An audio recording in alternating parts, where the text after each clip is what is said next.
Kinds होते हैं, usually उनके जो काइंड्स होते हैं, किस तरह के स्पीसीज न्यूक्लियोफाइल हो सकते हैं।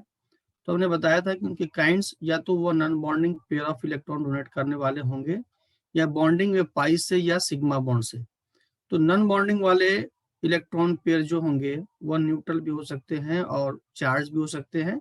पाई वाले पाई बॉन्ड से इलेक्ट्रॉन ट्रांसफर करेंगे। Most of the organic molecules के अंदर बहुत सारे लिगेंड जैसे इथिलीन है, अल्काइन है, ब्यूटाडाइन है, ईटीसी, ये सब बेंजीन है, पाई बॉन्ड से इलेक्ट्रॉन ट्रांसफर करते हैं और वह न्यूक्लियोफाइल जैसे एक्ट करते हैं। इवन कुछ स्पीसीज ऐसे हैं जो सिग्मा बॉन्ड से भी इलेक्ट्रॉन ट्रांसफर करते हैं, जैसे हमने रिएजेंट की बात की थी, जैसे lithium aluminium hydride, sodium borohydride, या जो ऑर्गेनो मेटेलिक रिएजेंट्स होते हैं, जैसे आरएम बॉन्ड जहां भी होता है आर और मेटल के बीच, यानी आर मतलब जैसे कि ग्रेनाइट रिएजेंट को ही ले लीजिए, जितने भी आरएम बॉन्ड होते हैं, RM stand for R for alkyl and M for metal. तो आरएम बॉन्ड जो होंगे तो उसमें मेटल की इलेक्ट्रॉन नेगेटिविटी कम होती है, आर की इलेक्ट्रॉन नेगेटिविटी ज्यादा होती है। तो जैसे फॉर एग्जांपल अगर हम FeC बॉन्ड लिखते हैं या हम कोई भी मैग्नीशियम सी बॉन्ड लिखते हैं, तो व्हाट विल हैपन हियर, चाहे ऑर्गेनोलिथियम बॉन्ड लिखते हैं, Cli लिखते हैं, तो यहाँ पे क्या होता है कि ये मेटल है और इसकी इलेक्ट्रोनेगेटिविटी कम होती है, जिसकी वजह से नॉन मेटल जो मेटल है मैग्नीशियम और कार्बन, कार्बन की तरफ डाइपोल मोमेंट जो है मूव करेगा, और यूजुअली कार्बन के ऊपर नेगेटिव चार्ज होता है और इसमें कार्बन की तरफ मूव करेगा। तो जो भी बॉन्ड्स हैं आरएम बॉन्ड, उसमें आर के ऊपर में नेगेटिव चार्ज होता है, यानी ये एक्ट एज ए न्यूक्लियोफाइल। अब हम लोग उसमें एक चीज रह गया था डिस्कस करने को, ambient nucleophile. What is called ambient nucleophile? Ambident nucleophile जो होते हैं ये एक ऐसे स्पीसीज हैं जिनके अंदर एक से ज्यादा डोनर एटम होते हैं। उस तरह के स्पीसीज को हम लोग एम्बिडेंट न्यूक्लियोफाइल कहते हैं। जैसे for example if you discuss about CN को देखो, तो CN ये होता है, नाइट्रोजन के ऊपर ये पेयर ऑफ इलेक्ट्रॉन होते हैं और ऑक्सीजन के ऊपर ये, और 1 2 3 4 5 कार्बन के ऊपर negative charge, this is CN-। तो अगर आप देखेंगे तो एक पेयर ऑफ इलेक्ट्रॉन कार्बन के ऊपर भी है और एक पेयर ऑफ इलेक्ट्रॉन नाइट्रोजन के ऊपर भी है। सो अगर कार्बन अपना इलेक्ट्रॉन डोनेट करता है तो उसको बोलते हैं C डोनर, और अगर अपना नाइट्रोजन अपना इलेक्ट्रॉन डोनेट करता है तो उसको बोलते हैं N donor. So what will happen, जरूरत पड़ती ऐसे अमूमन जो है जिसकी इलेक्ट्रॉन नेगेटिविटी कम होती है वो बेटर डोनर होता है। तो जनरली ज्यादातर केसेस में आप ये देखेंगे कि कार्बन से पेयर ऑफ इलेक्ट्रॉन ट्रांसफर होता है और यूजुअली कार्बन से इलेक्ट्रॉन जाता है और carbon will act as a nucleophile. But in some of its reactions, कुछ रिएक्शंस ऐसे भी हैं जिनके अंदर आप देखेंगे न केवल कार्बन, नाइट्रोजन भी preferentially pair of electron donate कर सकता है। सो इस तरह के nucleophile, those nucleophile which have more than one donor species, those nucleophile which have more than one donor species is said to be ambident nucleophile। तो ambident nucleophile को कैसे define करेंगे? those nucleophile having more than one donor atom। तो लिख देता हूं, those nucleophile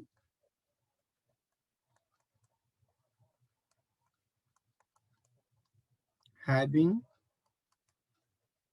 more than one donor atom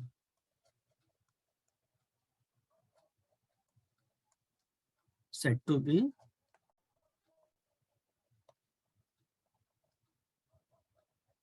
ambident nucleophile. अब जैसे यहां देखिए, अब कब कार्बन डोनेट करेगा, कब नाइट्रोजन डोनेट करेगा, ये आज हम डिस्कस नहीं कर पाएंगे। कार्बन भी डोनेट कर सकता है, नाइट्रोजन भी डोनेट कर सकता है, ये किन बातों पे डिपेंड करता है, तो हार्ड एंड सॉफ्ट के प्रिंसिपल पे बेस्ड है। तो ये आज हम ये डिस्कस नहीं कर पाएंगे। सिर्फ हम आज आपको इतना बता सकते हैं कि इसमें कार्बन के ऊपर भी पेयर ऑफ इलेक्ट्रॉन है और नाइट्रोजन के ऊपर भी पेयर ऑफ इलेक्ट्रॉन है, तो कार्बन के साइड से भी डोनेट कर सकते हैं और नाइट्रोजन के साइड से भी डोनेट कर सकते हैं। अब देखिए जरा यहाँ पे एक एग्जाम्पल है, please see this example number 1। इस एग्जाम्पल में अगर आप देखिएगा तो यहाँ पे इससे ये कैसे बना है, यहाँ से इसको छोड़ दीजिए, आप इस स्पेसीज को देखिए, व्हाट वी हैव, हमारे पास एराइल ग्रुप है, एआर मतलब phenyl ring, and this having sulphur, and sulphur के ऊपर जो है एक ऑक्सीजन लगा है। सो व्हाट विल हैपन, सल्फर और ऑक्सीजन दोनों एक ही ग्रुप का एलिमेंट है, एक ही फैमिली मेंबर है। Sulphur also having pair of electron and oxygen also having pair of electron. So therefore, if the oxygen is going to donate a pair of electron, then it is said to be O donor. O donor बोलेंगे, right? और अगर sulphur is going to donate the pair of electron, then it is said to be S donor. तो कुछ कुछ reactions ऐसे हैं, कब ये इसका रीजन है, इसकी लॉजिक है, हम लोग हार्ड एंड सॉफ्ट पढ़ेंगे, वहां डिस्कस करेंगे। अभी मैं सिर्फ आपको ये एग्जांपल देख के बताना चाहता हूं कि देखिए पहले वाले एग्जांपल में, एग्जांपल नंबर 1 में ये जो है फर्स्ट जो केस है, ये वाली जो केस है, इस केस में देखिए इसमें क्या हुआ है, the pair of electron oxygen के ऊपर ये कार्बन और CH3 और OTS या OTF एक लिविंग ग्रुप है, इसके ऊपर ऑक्सीजन पेयर ऑफ इलेक्ट्रॉन से अटैक करता है और न्यूक्लियोफिलिक सब्स्टिट्यूशन हो रहा है। So here sulphur can also donate a pair of electron, but oxygen can also donate a pair of electron. So therefore it is an example of ambident nucleophile. जबकि नीचे वाले case में देखिए sulphur से electron जा रहा है, ये फर्स्ट वाले केस में ऑक्सीजन से क्यों जा रहा है और सेकेंड वाले केस में सल्फर से क्यों जा रहा है, इसका एक्सप्लेनेशन है, बट अभी हम नहीं बताएंगे आपको, हार्ड एंड सॉफ्ट के ऊपर डिपेंड करता है। सिर्फ मैं आपको इतना बताना चाहता हूं कि आप देखिए पहली वाली एग्जांपल के अंदर this is the same species is going to donate a pair of electron by the oxygen, and same के अंदर द सेकेंड वाले केस में अगर आप देखेंगे इसको 1 हम लोग बोलते हैं और इसको 2 बोलते हैं, तो 2 के अंदर देखिए the same species is going to donate a pair of electron to electrophile by the sulfur. So therefore this is an example of ambident nucleophile. Similarly यहाँ पे देखिए अगर आप एग्जाम्पल नंबर 2 की बात करते हैं, एग्जाम्पल नंबर 2 की बात करते हैं, तो एग्जाम्पल नंबर 2 के अंदर अभी हमने लिखा साइनाइड CN का case, carbon can also donate a pair of electron and nitrogen, carbon can also donate a pair of electron and nitrogen can also donate a pair of electron. So this is the substrate. ये substrate ऐसा है, मान लीजिए कि एक आपके पास CH3 है और यहाँ पे H है और Br है, without stereochemistry I am writing like that, and therefore CH3 है और यहाँ पे S है और CH3 है, this is the H। So now what will happen in this case if will fail, तो पहली एग्जांपल जो है एग्जांपल नंबर 2 का जो फर्स्ट एग्जांपल उसमें देखिए this species is going to attack, यहाँ किस साइड से अटैक हो रहा है, देखो कार्बन के साइड से अटैक हो रहा है। सो पहला वाला जो एग्जांपल है कार्बन के साइड अटैक करके और कार्बन के साथ अटैच हो रहा है सबस्ट्रेट से, यानी कार्बन कार्बन बॉन्ड का फॉर्मेशन हो रहा है। तो पहली वाली जो एग्जांपल है, द फर्स्ट एग्जांपल जो ये बना है प्रोडक्ट, ये सी डोनर के हिसाब से बना है। एंड जो दूसरी वाली एग्जांपल है उसमें देखिए कि यही ग्रुप किससे अटैच हो रहा है, नाइट्रोजन से, तो nitrogen lone pair of electron is going to attack here, and ये जो प्रोडक्ट बन रहा है यहाँ पे नाइट्रोजन के साइड से अटैच हो रहा है, and that is called N donor, N donor के साइड से बन रहा है। So similarly we are seeing here these are the nucleophile, जैसे हमने यहाँ पे 2 न्यूक्लियोफाइल की डिस्कशन किया, एक तो CN माइनस आयन का डिस्कशन किया, carbon also having pair of electron और nitrogen also having pair of electron, nitrogen can also donate in some of its reaction, carbon can also donate in some of reactions, therefore it is an example of ambident nucleophile. Similarly we have this type of example sulfur, and therefore the oxygen and oxygen negative charge, in this case sulfur can also donate a pair of electron and oxygen can also donate a pair of electron, and therefore these two are an example of ambident nucleophile. So ambident nucleophiles are the nucleophiles which can donate a pair of electron from more than one donor side, एक से ज्यादा donor atom इसके अंदर होते हैं। अब इस slide के ऊपर आपको कोई भी डाउट हो तो पूछिए प्लीज, किसी भी तरह का कोई डाउट हो तो पूछिए।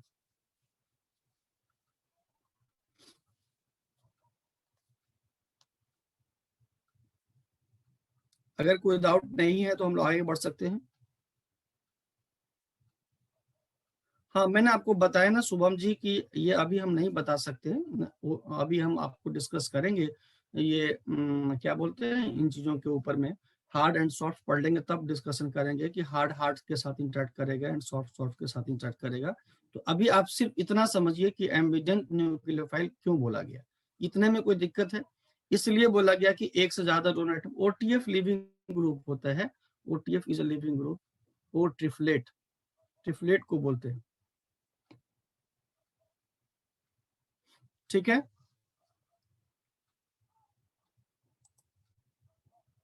ना अभी बेटा आपको ये नहीं केयर करना है कि इसमें कौन सा नाइट्रोजन साइड से जाएगा, कौन सा काम, वो सब हम पढ़ेंगे रिएक्शन मैकेनिज्म के अंदर, सब डिस्कशन हम करेंगे। सिर्फ अभी आप ये देखिए कैसे कार्बन डोनर बोला, कैसे नाइट्रोजन डोनर बोला। सो नाउ इन दिस एग्जांपल, अभी ये कैसे प्रिपेयर्ड हुआ है इसको देखिए, यहां से ये बनता है। You please focus on this one, इस पे फोकस कीजिए आप लोग, ठीक है, इस पे फोकस कीजिए। In the first case what is this, पहले केस में अगर आप देखेंगे तो क्या आपके पास है, फर्स्ट केस में जो स्पीसीज यूज किया गया इसके अंदर क्या है, कार्बन ट्रिपल बॉन्ड और नाइट्रोजन के ऊपर loan pair of electron and sulphur के ऊपर में negative charge. So this species is also an example of ambident nucleophile because it can donate a pair of electron from the oxygen side, no, sorry, sulfur side also, and can donate a pair of electron from the nitrogen side also। ये तो मैं discuss कर ही चुका हूं। और एक nitrate है, nitrate क्या होता है, N डबल बॉन्ड O और O नेगेटिव। यहाँ पे ये जो दोनों ऑक्सीजन है एक जैसा ही होता है, because if you can write a resonating structure, resonance के अंदर आप इसको ड्रॉ कर सकते हैं, then pi bond is going to move like this. So अगर आप इसको ऐसे लिखेंगे तो ये बनेगा N O और O negative and double bond O और लोन पेयर ऑफ इलेक्ट्रॉन होगा। So here the oxygen number 1 and oxygen number 2, जो दो ऑक्सीजन है बेटे, oxygen number 1 and oxygen number 2, both oxygen are equal. तो इसीलिए हम ये नहीं कर सकते कि ऑक्सीजन नंबर 1 अलग डोनर है और ऑक्सीजन नंबर 2 अलग डोनर है, दोनों इक्वल डोनर है। हाँ, लेकिन ऑक्सीजन एंड नाइट्रोजन दोनों की अलग अलग एटम्स हैं, राइट, ऑक्सीजन एंड नाइट्रोजन दोनों अलग अलग एटम है। तो ये जो नाइट्रेट है, सम ऑफ इट्स रिएक्शंस, कभी कभी आप रिएक्शन देखेंगे, इवन ऑर्गेनोमेट्रिक केमिस्ट्री के अंदर भी आप देख सकते हैं और ऑर्गेनिक केमिस्ट्री के अंदर भी देख सकते हैं, न्यूक्लियोफिलिक सब्स्टिट्यूशन रिएक्शंस के अंदर में कभी कभी देखेंगे कि this is going to donate a pair of electron from the oxygen side. So if you donate a pair of electron from the oxygen side, that is called O donor. और कभी कभी आप देखेंगे कि this is going to donate the pair of electron from the nitrogen side, so this is called N donor. इसका मतलब ये हुआ, अभी तीसरा एग्जांपल मैंने आपको ये दिया कि दो एग्जांपल पीछे दे चुके थे, यहाँ पे एक न्यू एग्जांपल दिया कि NO2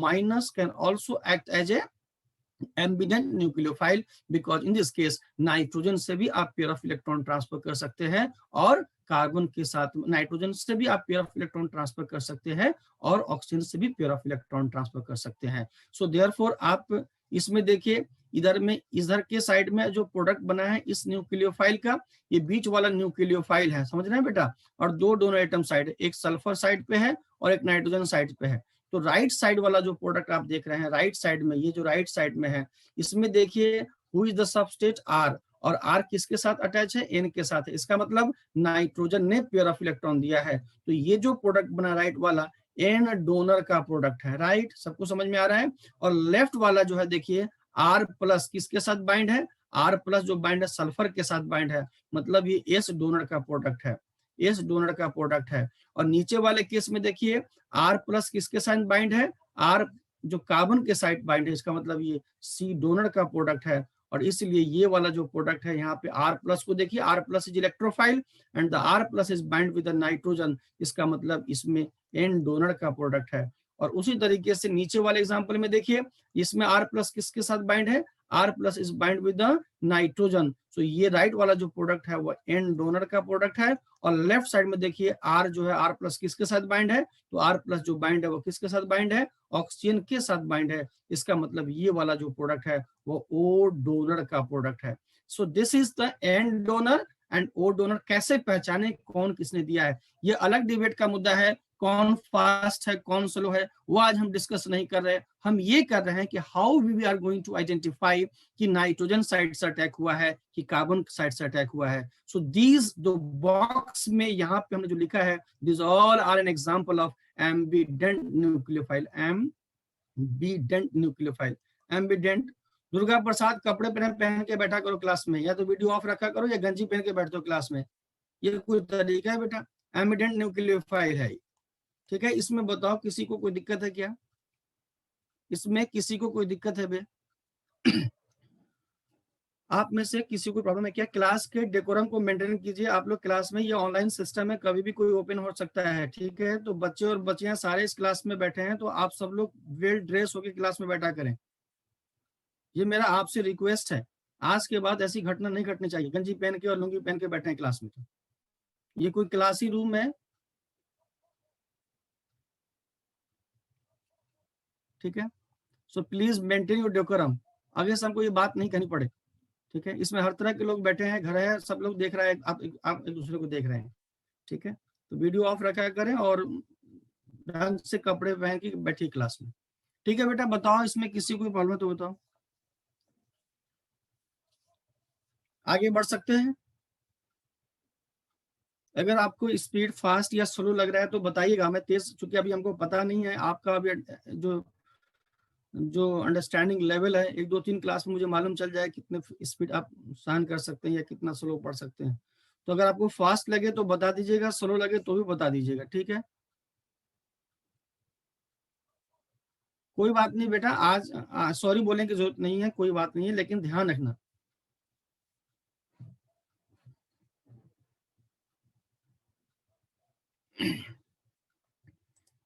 नेक्स्ट, ओके, ठीक है बेटा। अब देखिए, सपोज कीजिए इस केस में आप तो जानते हैं एक इनोलेट केमिस्ट्री होती है। मान लीजिए जैसे मैं लिखता हूं, आपने एलडीए का नाम तो सुना होगा। एलडीए, एलडीए क्या होता है? एलडीए जैसे मैं मान लेता हूँ, यहाँ पे लेता हूँ LDA. Suppose if we have this type of group, देख रहे हैं, डबल बॉन्ड ओ है।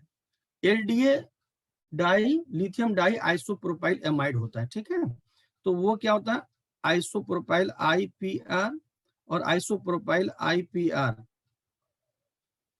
आइसोप्रोपाइल आईपीआर और आईपीआर, ये नेगेटिव चार्ज होता है and that is called LDA. नाम सुने इसका, एलडीए।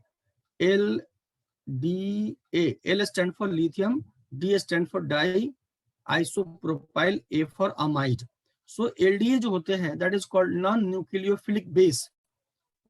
इसको क्या बोलते हैं? Non nucleophilic base, philic base. इसका मतलब ये है, हम आगे समझाएंगे, अभी ये समझिए कि LDA will act as a base, मतलब it act as a, it act as a base. ये बेस का काम करता है। तो बेस क्या करेगा? प्रोटॉन को ऑब्स्ट्रैक्ट करेगा। बेस किसको कहते हैं? The species which are going to abstract the proton, इससे टू बी बेस। तो कौन से प्रोटॉन को ऑब्स्ट्रैक्ट करेगा? देखिए प्रोटॉन कहाँ है, ये वाला H है और इधर का H है, ये H और यहाँ का H और यहाँ का H। तो ये H जैसा है वैसा ही ये H है। और आप जानते हैं कि CO इलेक्ट्रॉन विड्रॉइंग ग्रुप है, तो ये वाला H इस H के कंपेरिजन में मोर एसिडिक है। So this H is more acidic. Why? Because CO कैसा ग्रुप है? इलेक्ट्रॉन विड्रॉइंग ग्रुप है। सो LDA जो आता है, LDA will come and abstract the proton. तो LDA H प्लस को, नाइट्रोजन के ऊपर जो लोन पेयर ऑफ इलेक्ट्रॉन है, इससे आकर के प्रोटॉन को अब्स्ट्रैक्ट करेगा। और H प्लस, जब H अपना इलेक्ट्रॉन छोड़ के चला जाएगा तो क्या हुआ? कार्बन पे कौन सा चार्ज बेटा? निगेटिव चार्ज हो जाएगा। तो यहाँ पे 2 H था, तो एक H अभी मौजूद है और एक H प्लस के रूप में चला गया है। इसका मतलब यहाँ पे एक एक्स्ट्रा इलेक्ट्रॉन आ गया है, इसलिए एक नेगेटिव चार्ज है एंड डबल बॉन्ड O। इस तरह से जो मैं बना रहा हूँ, बनाना उचित नहीं है, लेकिन फिर भी आपके समझने के लिए मैंने ऐसे बनाया। देन व्हाट विल हैपन, इसके बगल में CO ग्रुप है और उस CO ग्रुप के अंदर आप देख सकते हैं कि इलेक्ट्रॉन कैन डीलोकेलाइज। और if the electron can delocalize, then what will happen, ultimately carbon से नेगेटिव चार्ज शिफ्ट करके ऑक्सीजन पे चला जाता है और यहाँ पे ऑक्सीजन के ऊपर में आप नेगेटिव चार्ज दे सकते हो। So what I want to tell you कि अगर आप देखें, अगर आप इसमें देखें, इन 2 स्पीसीज को देखें, X को देखें और Y को देखें। If you see the species X, तो X स्पीसीज के अंदर आप क्या देख रहे हैं कि ये जो नेगेटिव चार्ज है वह किसके ऊपर है बेटे? ये जो नेगेटिव चार्ज है वह कार्बन के ऊपर है। So if this carbon atom is going to donate a pair of electron, then अगर ये कार्बन एटम इलेक्ट्रॉन डोनेट करता है किसी को, इलेक्ट्रोफाइल को, मान लीजिए कोई इलेक्ट्रोफाइल है और उसको ये कार्बन एटम इलेक्ट्रॉन अगर डोनेट करता है, तो इसको हम बोलते हैं सी डोनर। क्यों कहते हैं सी डोनर? चूंकि डोनर एटम क्या है बेटा, यहाँ पे कार्बन है। चूंकि जो नेगेटिव चार्ज है वह कहाँ प्रेजेंट है, जो नेगेटिव चार्ज है वह कार्बन के ऊपर प्रेजेंट है। एंड देयरफॉर अगर carbon pair of electron transfer करता है तो carbon will act as a nucleophile. तो इस केस में कौन न्यूक्लियोफाइल का काम करेगा, कार्बन न्यूक्लियोफाइल का काम करेगा। और कभी कभी ये होता है, कभी कभी ये भी होता है कि मान लीजिए किसी रिएक्शन के अंदर कार्बन से इलेक्ट्रॉन ना जाए। हाँ, आपके मन में जानने की जरूर क्यूरियोसिटी होगी कि सब जो है कब जो है ये कार्बन से डोनेट करेगा और कब ऑक्सीजन से डोनेट करेगा। इस बात को हम लोग जरूर समझेंगे, लेकिन आज नहीं। अब कभी कभी ये भी इलेक्ट्रोफाइल को इलेक्ट्रॉन ट्रांसफर करता है। So in this case this is called O donor. तो इस तरह का जो स्पीसीज है that is also called ambident species. ये जो स्पीसीज है इस स्पीसीज को भी आप एम्बिडेंट स्पीसीज कह सकते हैं, because it can donate a pair of electron from the carbon side also, and it may donate a pair of electron from oxygen side also. So this is called ambident species. तो इस case में देखिए जो 4.48 है क्या हुआ है, ये H प्लस है। तो H प्लस कहाँ जाके अटैच हुआ है, ऑक्सीजन से अटैच हुआ है। इसका मतलब है बच्चों कि ये जाहिर है कि H प्लस को इलेक्ट्रॉन किसने दिया है, कार्बन ने नहीं दिया है। क्योंकि अगर कार्बन दिए होते तो कार्बन पे होते, तो इसका मतलब H plus is going to bind with the oxygen. मतलब ये कैसा स्पीसीज है, ये ओ डोनर है, राइट। यहाँ जो रिएक्शन हो रही है उसमें ओ डोनर है, लेकिन यहाँ पे क्या है बताइए, ये जो CH3 है वह कहाँ आया, यहाँ पे। इसका मतलब ये हुआ, कैसे ये रिएक्शन हुआ होगा, इसका मतलब double bond O and double bond O, और यहाँ पे ये नेगेटिव चार्ज रहा होगा, and then CH and CH and H and I, यहाँ से I लिविंग ग्रुप है और कार्बन पे अटैक करके और फिर I बाहर निकला होगा। सो जो लेफ्ट साइड रिएक्शंस है वो C डोनर है, and therefore this species is known as ambident species, ambident nucleophile, चूंकि दोनों साइड से वह पेयर ऑफ इलेक्ट्रॉन ट्रांसफर हो रहा है। बताओ इसमें किसी को कोई डाउट है तो बताओ। LDA का full form lithium di isopropyl amide बताया तो बेटा। LDA का full form lithium di isopropyl amide. LDA lithium di isopropyl amide. अब बताओ हम आगे बढ़ सकते हैं, और किसी को कोई डाउट है। H मोर एसिडिक इसलिए बेटा कि अभी सब पढ़ेंगे एसिडिटी बेसिसिटी, बट अभी समझिए कि ऑक्सीजन के साइड जो है ना क्या होता है, इलेक्ट्रॉन विड्रॉइंग ग्रुप है, माइनस आई इंडक्टिव इफेक्ट कार्य करता है, इसीलिए H प्लस ज्यादा एसिडिक है।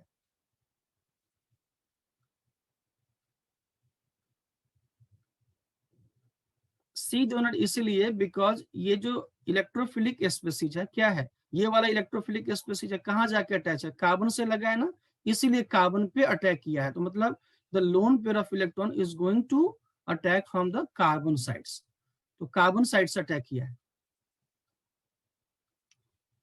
यही तो बता रहा हूं, अभी हम नहीं बता पाएंगे कि कैसे हम जानते हैं कि कार्बन साइड से अटैक होगा और कैसे हम जानते हैं कि ऑक्सीजन साइड से अटैक होगा, क्योंकि उसके लिए हम लोग को पढ़ना पड़ेगा हार्ड एंड सॉफ्ट। तो आज ही थोड़ी ना पढ़ेंगे, अभी हम लोग जो बात कर रहे हैं वो देखिए। LDA नॉन न्यूक्लियोफिलिक बेस है, मतलब LDA न्यूक्लियोफाइल का कार्य नहीं करता है, सिर्फ और सिर्फ बेस जैसा बिहेव करता है। अब क्यों नॉन न्यूक्लियोफिलिक बेस है, न्यूक्लियोफिलिसिटी आज हम पढ़ने वाले हैं, उसमें एक फैक्टर होता है स्टेरिक हिंड्रेंस, उसको हम एक्सप्लेन करेंगे, फिर आप वहां समझ जाइएगा। अभी ये समझिए कि LDA इज ए बेस है। ठीक है, तो फिर हम आगे बढ़ते हैं, और भी कोई डाउट होगा तो लेक्चर के बाद आप पूछ सकते हैं। नाउ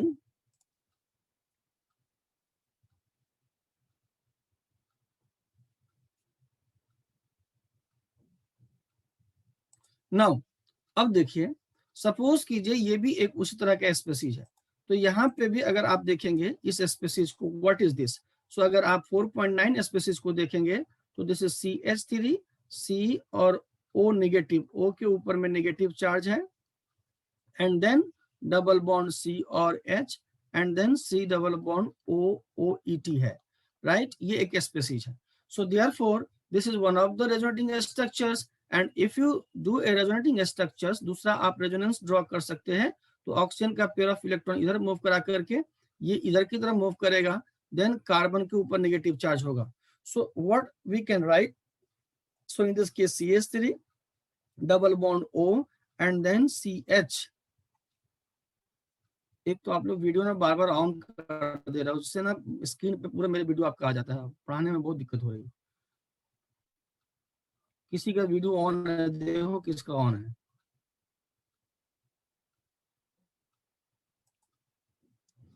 कार्बन के ऊपर में फिर एक पेयर ऑफ इलेक्ट्रॉन जाएगा and then C double bond O और OET. सो आप क्या देख रहे हैं कि ये भी स्ट्रक्चर हो सकता है फर्स्ट, और ये भी सेकंड स्ट्रक्चर हो सकता है. सो फर्स्ट स्ट्रक्चर के अंदर पेयर ऑफ इलेक्ट्रॉन ऑक्सीजन के ऊपर प्रेजेंट है, तो अगर इसी के ऊपर इलेक्ट्रोफाइल का अटैक हो जाए, इसी के ऊपर कोई इलेक्ट्रोफाइल आकर के अटैक कर जाए, तो देन आप इलेक्ट्रोफिलिक पार्ट को देखेंगे, ऑक्सीजन के ऊपर लगेगा. जैसे यहाँ पे इस स्पेसीज में इथाइल जो है, इस स्पेसीज में क्या है, CH3 और CH2 और X. तो इलेक्ट्रोफिलिक पार्ट कितना है, ये इथाइल है. इसका मतलब देखिए ऑक्सीजन के साथ इथाइल लगा है, तो जो नीचे वाला रिएक्शन है, यहाँ O लिखा भी हुआ है, इसको आप कह सकते हो O डोनर. मतलब इस केस में ऑक्सीजन ने पेयर ऑफ इलेक्ट्रॉन ट्रांसफर किया है, and therefore in this case oxygen act as a nucleophile. और अगर आप इस रेजोनेटिंग स्ट्रक्चर को देखेंगे, तो अभी जो पेयर ऑफ इलेक्ट्रॉन है, the pair of electron is present on the carbon side, negative charge के साथ है, इसलिए इलेक्ट्रॉन डेंसिटी यहाँ पे ज्यादा होगी, कार्बन साइड के ऊपर प्रेजेंट है. सो अगर कार्बन इस पेयर ऑफ इलेक्ट्रॉन को इलेक्ट्रोफाइल को ट्रांसफर करता है, and if the carbon is going to transfer the pair of electron to the electrophile, तो कार्बन यहाँ पे न्यूक्लियोफाइल का काम करेगा, एंड देयरफॉर इसका प्रोडक्ट यहाँ पे देखिए आप लिखा हुआ है कि इलेक्ट्रोफाइल यहाँ पे कार्बन से अटैक हुआ है.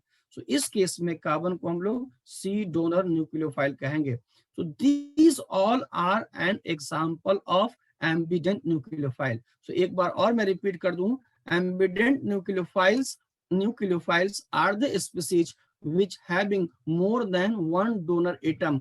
एक ऐसे स्पीसीज जिसको एक से ज्यादा डोनर एटम होते हैं, उन स्पीसीज को एम्बिडेंट न्यूक्लियोफाइल कहते हैं, और ये भी उसी का एक एग्जांपल था. सो इस तरीके से एम्बिडेंट न्यूक्लियोफाइल खत्म हुआ. आपको अब इस स्लाइड पे कोई दिक्कत है तो पूछिए, otherwise we are going to move on the next slide. So we have finished all about the nucleophile. अभी तक मैंने आपको बताया, लेट मी समराइज 1 मिनट, फिर आप क्वेश्चन पूछ लीजिएगा.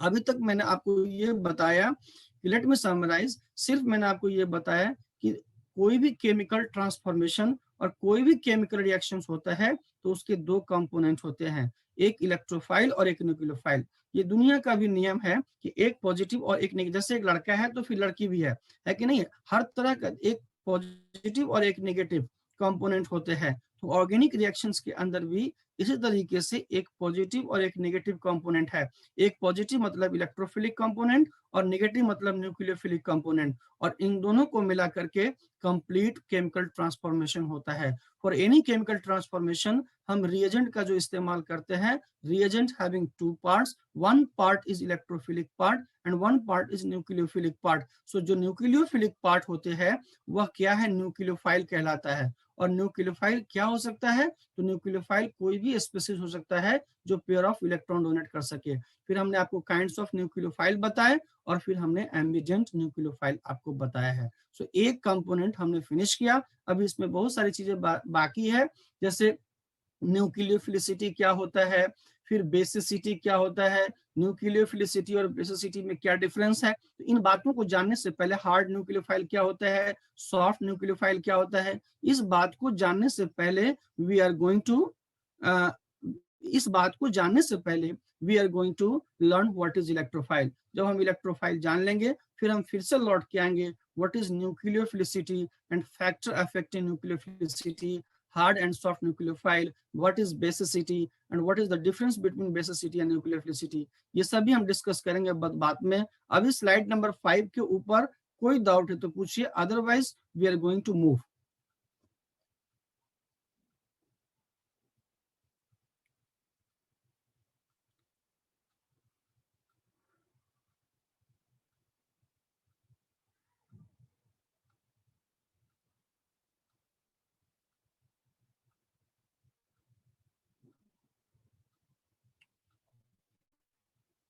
आप लेक्चर रिकॉर्ड नहीं करेंगे, क्यों? क्योंकि आपको रिकॉर्डिंग मिलेगी, तो रिकॉर्ड करने की जरूरत क्या है?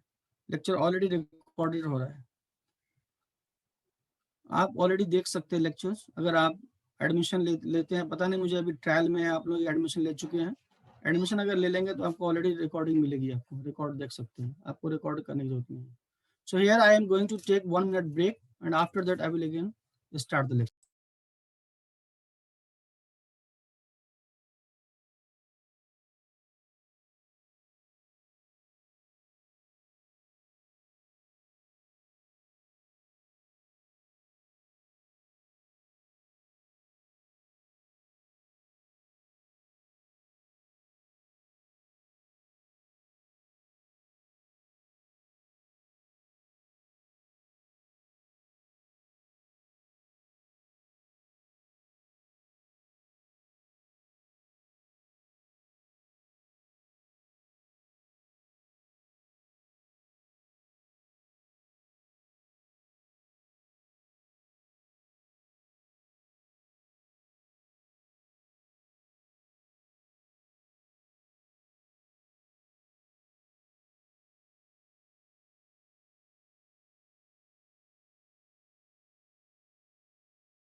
ओके, सो आप में से किसी ने पूछा कि जो हमने जो चार्ज शिफ्ट किया है, यहाँ पे सपोज कीजिए CH3 C double bond O and now the CH negative and C double bond O और OET। तो क्या ये नेगेटिव चार्ज जो यहाँ है ये स्टर्स की तरह शिफ्ट कर सकता है? Of course it can shift towards stars also, and we can write like this CH3 and C double bond O and CHCO negative and double bond O और OT। लेकिन अगर एक स्टर के साइड शिफ्ट करना है और एक ketone के साइड शिफ्ट करना है, तो हम लोग डिस्कस करेंगे और आगे देखेंगे कि स्टर्स के साइड शिफ्ट ना हो करके कीटोन के साइड शिफ्टिंग ज्यादा होती है। बिकॉज जब हम इलेक्ट्रोफाइल करेंगे, चर्चा करेंगे, ये जो कार्बोनाइल कार्बन है इसकी इलेक्ट्रोफिलिसिटी कीटोन के और स्टर्स के कार्बन कार्बन में जो है वो कीटोन के कार्बोनाइल कार्बन की इलेक्ट्रोफिलिसिटी ज्यादा होती है, तो नेगेटिव चार्ज उस डायरेक्शन में ड्रिफ्ट करता है जिसकी इलेक्ट्रोफिलिसिटी ज्यादा होती है। सो आप ऐसे लिखने को तो ये रेजोनेटिंग स्ट्रक्चर लिख सकते हैं, इसमें कोई दिक्कत नहीं है, लेकिन जो प्रोबेबिलिटी है वह ऑक्सीजन के साइड नेगेटिव चार्ज जाने की कीटोन वाले फंक्शनल ग्रुप, यहाँ पे दोनों फंक्शनल ग्रुप बराबर नहीं है। एक फंक्शनल ग्रुप जो पहला फंक्शनल ग्रुप है ये जो CH3 है और C double bond O and then CH negative and then C double bond O or OET. So this is the functional group that is called esters and this functional group is called ketone। ये दो अलग functional group है, एक asters है और एक ketone है। और हम सब समझते हैं कि जो कीटोन की कार्बोनाइल कार्बन की जो इलेक्ट्रोफिलिसिटी होती है वह कम होती है, और सॉरी एस्टर्स के कार्बोनाइल कार्बन की लेस इलेक्ट्रोफिलिसिटी। लेस कैसे, ये अभी हम डिस्कस नहीं करेंगे, आगे देखना है हम लोगों को।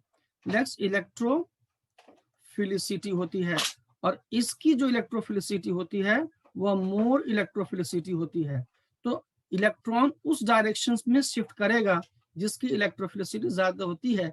ऐसे लिखने को तो आप रेजोनेटिंग स्ट्रक्चर लिख सकते हैं, लेकिन जो डोनर होगा याद रखिए कि यही डोनर होगा, बिकॉज इलेक्ट्रॉन इधर मूव करने के चांस ज्यादा होते हैं। मैं आई होप कि आपको आंसर मिल गया होगा। And now we are going to move forward.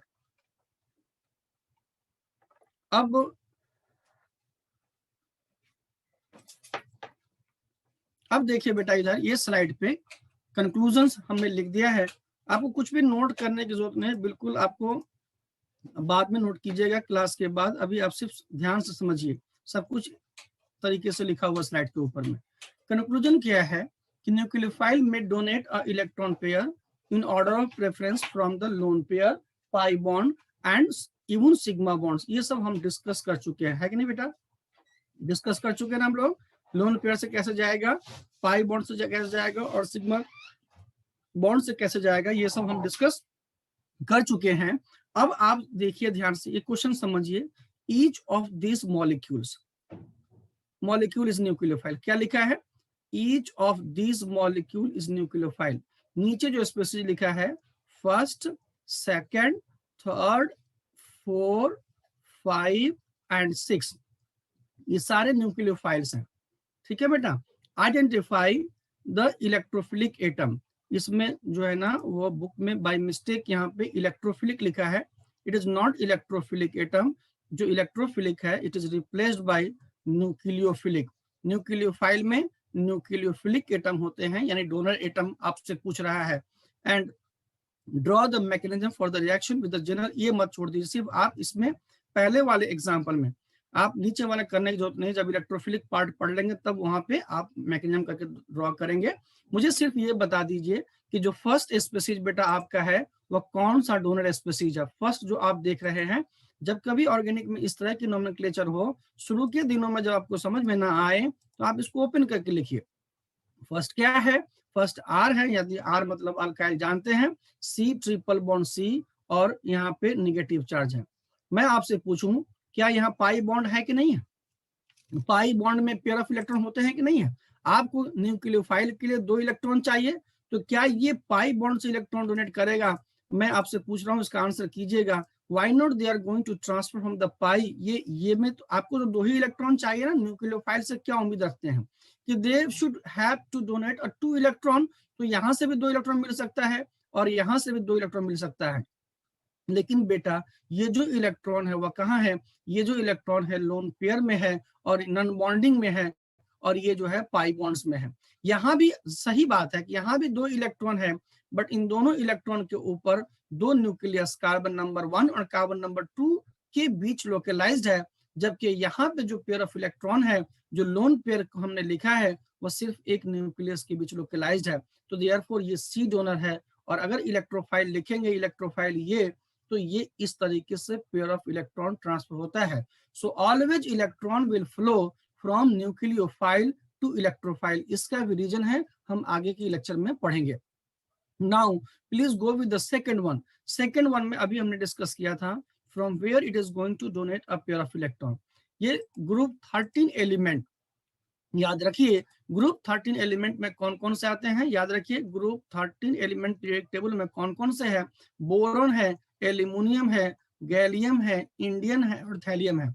Group 13 element, अगर ये दोनों ज्यादातर बोरॉन और एल्यूमिनियम, अगर ये टेट्रावैलेंसी में है, ट्राईवैलेंसी में क्या होता है, BH3 मान लीजिए, या बी अल्काइल 3 मान लीजिए, आप कुछ भी ले लीजिए बेटा, बी अल्काइल में R ले लीजिए, ऐसा आप अगर लेते हैं, तो अगर ये ट्राईवैलेंसी में है, and if you count the valence electron of this boron, you will find it has 6 electron. और हमने आपको बताया था लेविस के ऑक्टेट रूल के मुताबिक, अगर सेकंड पीरियड का कोई एलिमेंट है और ऑक्टेट से कम इलेक्ट्रॉन उसके वैलेंस शेल में है, तो सारे स्पीसीज को इलेक्ट्रॉन डिफिशिएंट स्पीसीज कहते हैं। और वो सारे स्पीसीज जो इलेक्ट्रॉन डिफिशिएंट स्पीसीज है, that is also called Lewis acid. तो हमारा जो न्यूक्लियोफाइल होगा वह इलेक्ट्रॉन डिफिशिएंट स्पीसीज नहीं होगा, न्यूक्लियोफाइल तो वह होगा जो इलेक्ट्रॉन रिच स्पीसीज है। और अगर यही ग्रुप 13 एलिमेंट, लेकिन अगर मान लीजिए 4 बॉन्ड बनाता है, सेकेंड पीरियड का एलिमेंट मैक्सिमम 4 बॉन्ड बना सकता है, वो कैसे, मैंने आपको उस दिन बताया था, they have a negative charge. So if they have a negative charge, then what will happen, now the boron यहाँ पे 8 इलेक्ट्रॉन होगा, और यहाँ से अब ये जो BH बॉन्ड है, यहाँ से H माइनस सिग्मा बॉन्ड से इलेक्ट्रॉन ट्रांसफर कर सकता है। लेकिन अगर आप BH3 से अगर इलेक्ट्रॉन ट्रांसफर करना चाहें तो ये अनर्थ हो जाएगा, it is not possible. Why, because here boron इस खुद इलेक्ट्रॉन डिफिशिएंट है, ED मतलब इलेक्ट्रॉन डिफिशिएंट है। तो इलेक्ट्रॉन रिच स्पीसीज से इलेक्ट्रॉन तो ले सकते हैं, बट इलेक्ट्रॉन डिफिशिएंट स्पीसीज से इलेक्ट्रॉन नहीं ले सकते। तो कितनी ब्यूटीफुल बात है, टेट्रावैलेंसी में ये न्यूक्लियोफाइल का काम करता है और ट्राईवैलेंसी में ये इलेक्ट्रोफाइल का काम करता है। समझ में सबको आ रही है बात। सो देयरफॉर यहाँ पे यही एल्यूमिनियम है, टेट्रावैलेंसी में है, so the H minus is going to transfer the electron, यानी सिग्मा बॉन्ड से इलेक्ट्रॉन का ट्रांसफर होगा।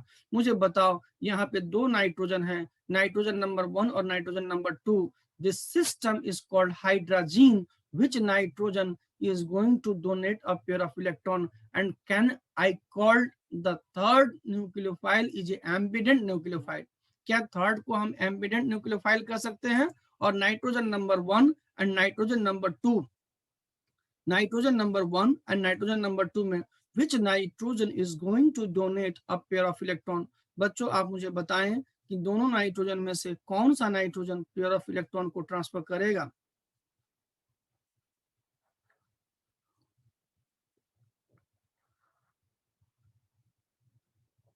एक्सीलेंट,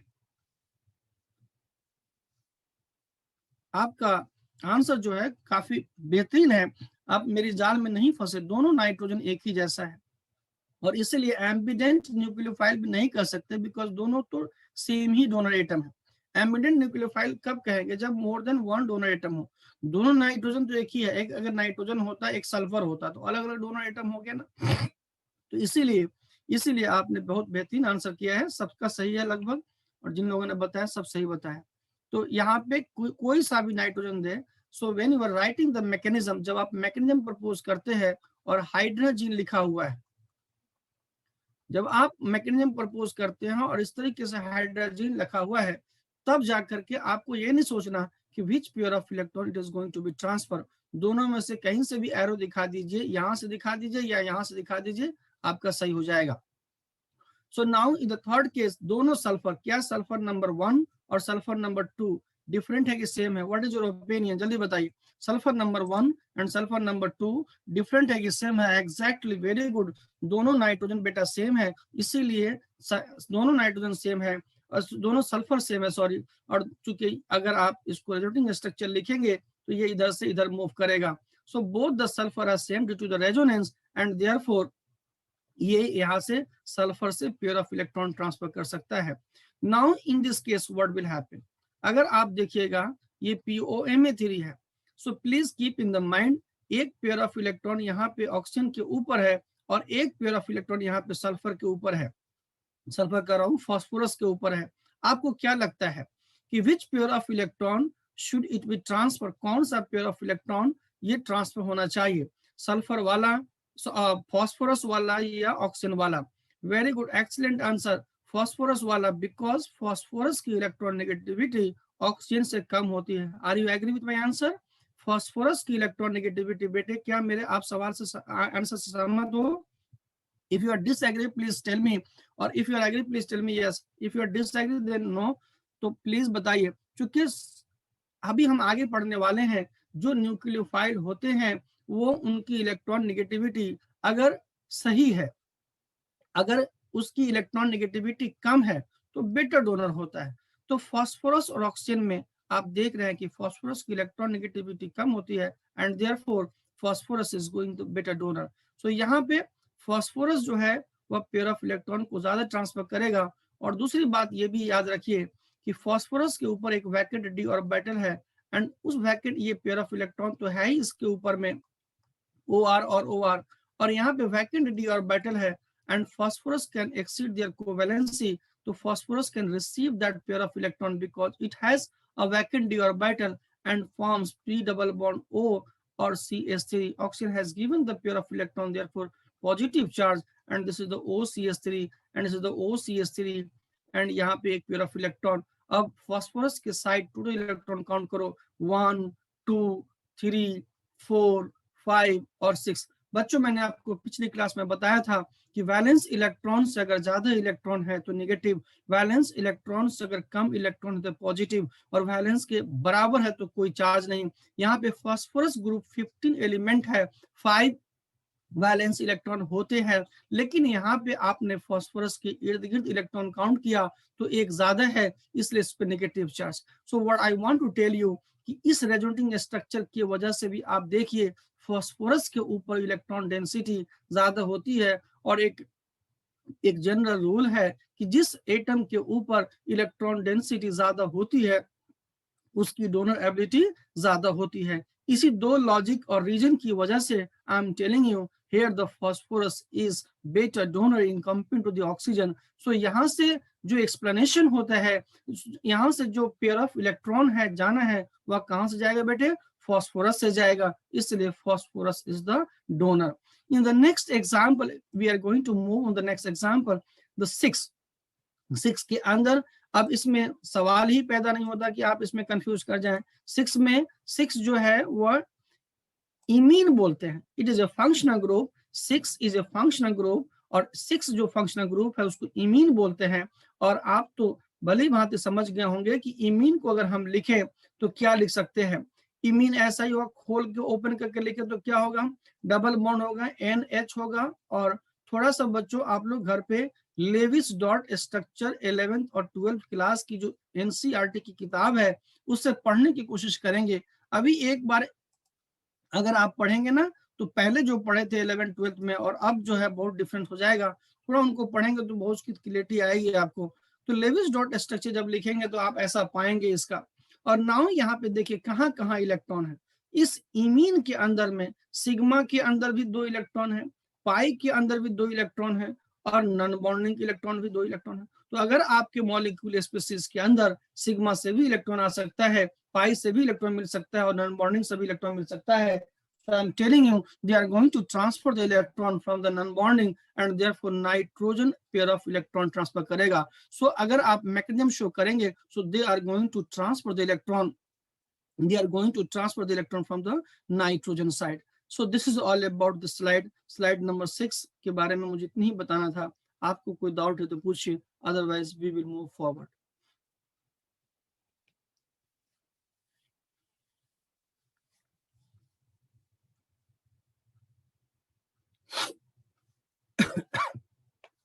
ठीक है, देन आई मूव फॉरवर्ड। कोई रह जाएगा किसी के बीच में, कभी कभी मैसेज बहुत ज्यादा आ जाते हैं ना तो वो पता नहीं चलता किसने क्या पूछा, तो आप लास्ट में पूछ लीजिए। ठीक, चलिए एक कंपोनेंट हमने फिनिश कर लिया, एक कंपोनेंट हमने फिनिश कर लिया। दूसरे कंपोनेंट की बात करते हैं।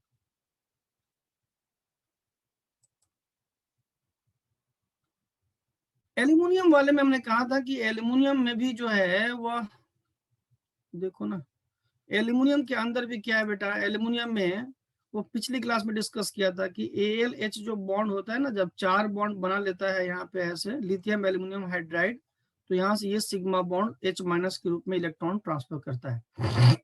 और फास्फोरस वाले में बताया कि ऑक्सीजन और फास्फोरस 2 जगह पेयर ऑफ इलेक्ट्रॉन है, but phosphorus is going to donate a pair of electron.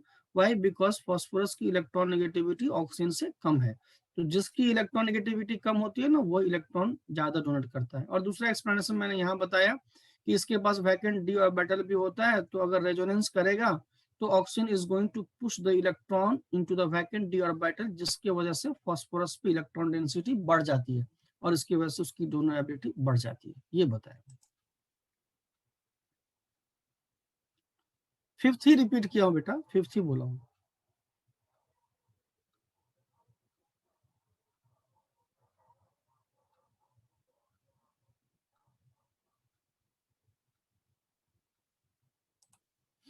Now we are going to discuss about the electrophile. अब ये इलेक्ट्रोफाइल क्या होता है बच्चों? इलेक्ट्रोफाइल जो होते हैं, बहुत सारी डिफिनेशन आप जानते हैं इलेक्ट्रोफाइल की, बट हम थोड़ा सा इसको होमो और लूमो, पूरी ऑर्गेनिक केमिस्ट्री होमो और लूमो के कंसेप्ट से सीखेंगे। इसलिए मेरा पर्पस है कि थोड़ा जीओसी में ही सब कुछ हम क्लियर कर लें कि इलेक्ट्रॉन कैसे जाएगा और कहाँ से जाएगा। एक तो आप जानते हैं इलेक्ट्रोफाइल जैसे आप पढ़े हैं वो तो ठीक ही पढ़े हैं, वो वही होता है, लेकिन आप थोड़ा और एडवांस देखने की कोशिश कीजिए इसको।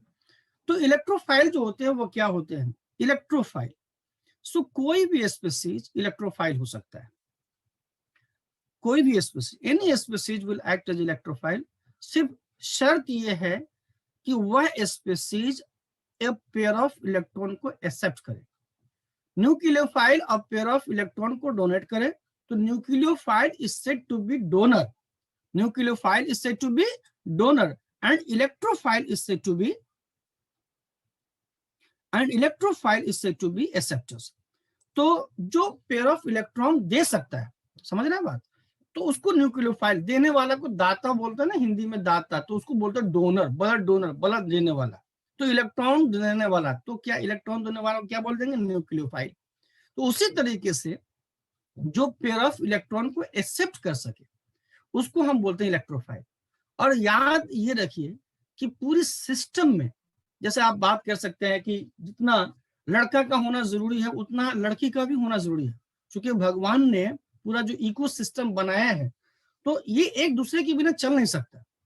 सो आप ये ना समझें कि इलेक्ट्रोफाइल अच्छा होता है कि न्यूक्लियोफाइल अच्छा होता है, ये कॉन्सेप्ट है ही नहीं बिल्कुल। इलेक्ट्रोफाइल दाता भी अच्छा दाता तभी है जब लेने वाला है। अगर कोई लेने वाला नहीं है तो फिर आप दाता बन के क्या करेंगे? समझ में बात आ रही है? So therefore what I want to tell you, please try to explain, कि कभी माइंड में ये ना आए कि इन दोनों में सुपीरियर कौन है। कोई सुपीरियर नहीं है, एक के बिना दूसरा जी नहीं सकता। ठीक है, तो इलेक्ट्रोफाइल के बिना न्यूक्लियोफाइल नहीं रह सकता और न्यूक्लियोफाइल के बिना इलेक्ट्रोफाइल नहीं रह सकता। राइट? सो देयरफॉर अब यहां से ये आपके माइंड में नहीं होनी चाहिए कि which is better, which is superior. ये पहले कॉन्सेप्ट निकालना है आपको, उसके बाद फिर हम लोग आगे बात करते हैं।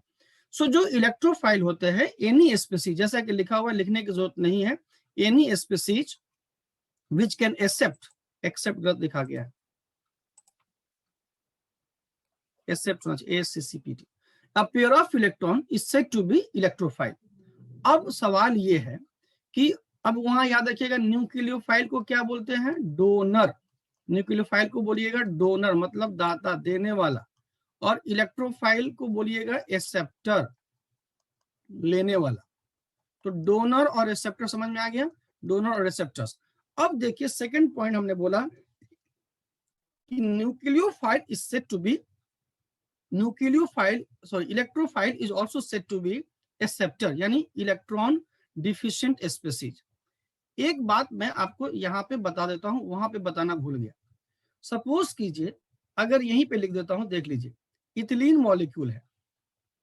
इथिलीन मॉलिक्यूल का HMO हक्कल मॉलिक्यूलर ऑर्बिटल डायग्राम जब ड्रॉ कीजिएगा, इथिलीन मॉलिक्यूल का MSc में पढ़ते हैं हक्कल मॉलिक्यूलर ऑर्बिटल।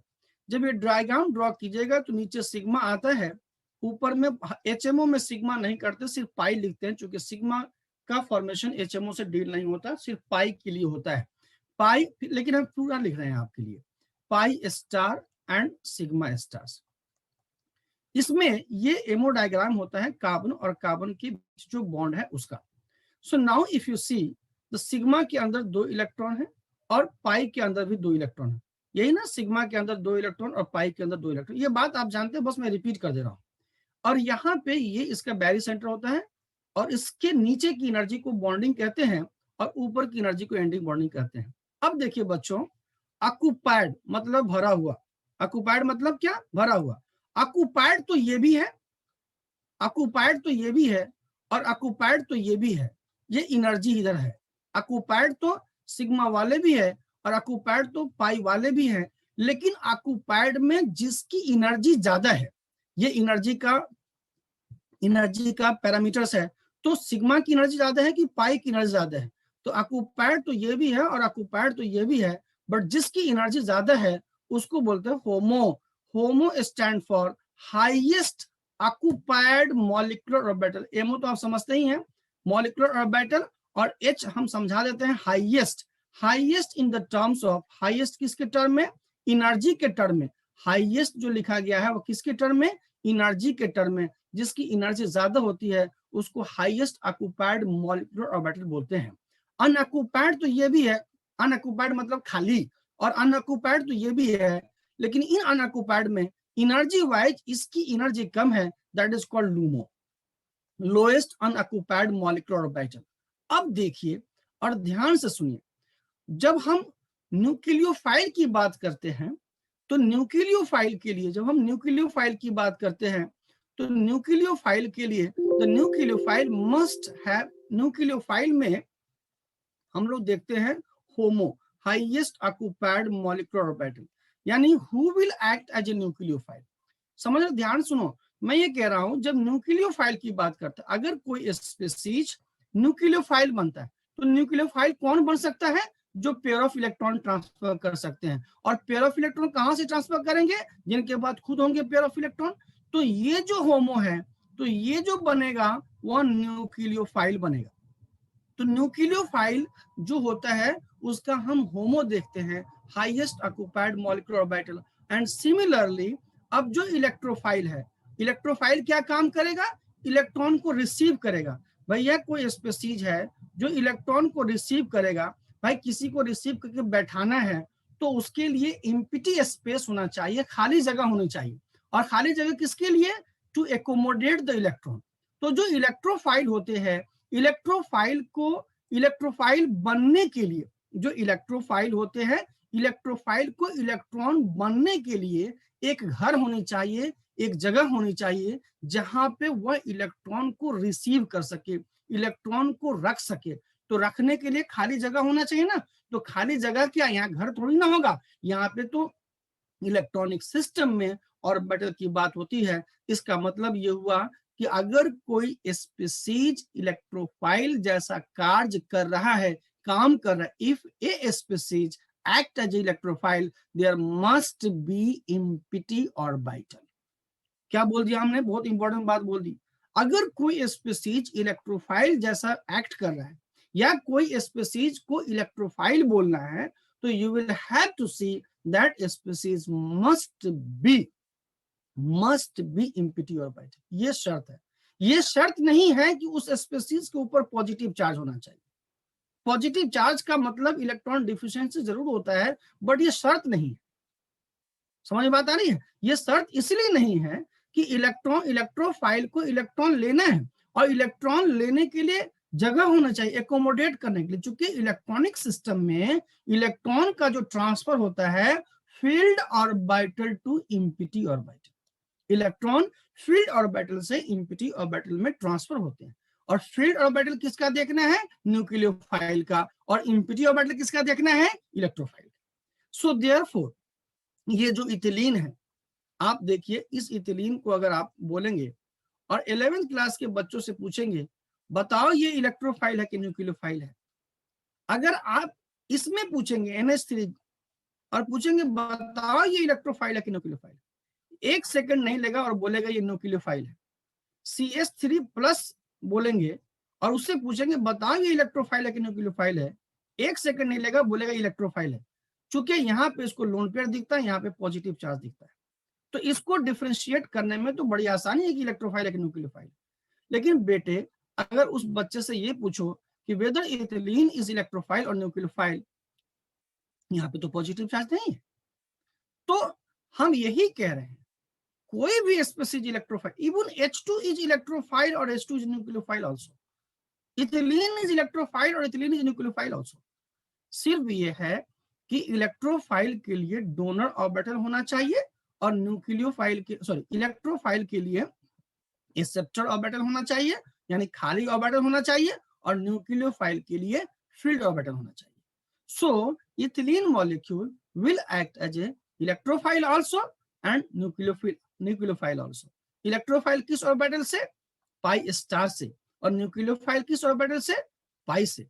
तो इथिलीन इलेक्ट्रॉन देता है पाई बॉन्ड में और इथिलीन इलेक्ट्रॉन लेता है पाई स्टार ऑर्बिटल में। चूंकि लेने के लिए तो सब भरा हुआ है, एंटी बॉन्डिंग ऑर्बिटल में इलेक्ट्रॉन लेगा और फिर रीग्रुपिंग करके बॉन्ड का फॉर्मेशन करता है। ये सब हम आगे बहुत डिटेल में डिस्कशन करने वाले हैं, लेकिन सिर्फ यहाँ इतना बता दूं कि अगर कोई भी स्पीसीज है और वह इलेक्ट्रोफाइल है, तो इलेक्ट्रोफाइल के लिए आपको क्या देख रहा है बेटा? थर्ड मैं पॉइंट लिख देता हूं कि इलेक्ट्रोफाइल के लिए must be LUMO lowest unoccupied molecular orbital, right, must be LUMO. और न्यूक्लियोफाइल के लिए क्या देखोगे? ट्रांसफर करो, ये मैसेज करो, तो न्यूक्लियोफाइल के लिए क्या देखोगे बेटा? न्यूक्लियोफाइल के लिए क्या देखोगे?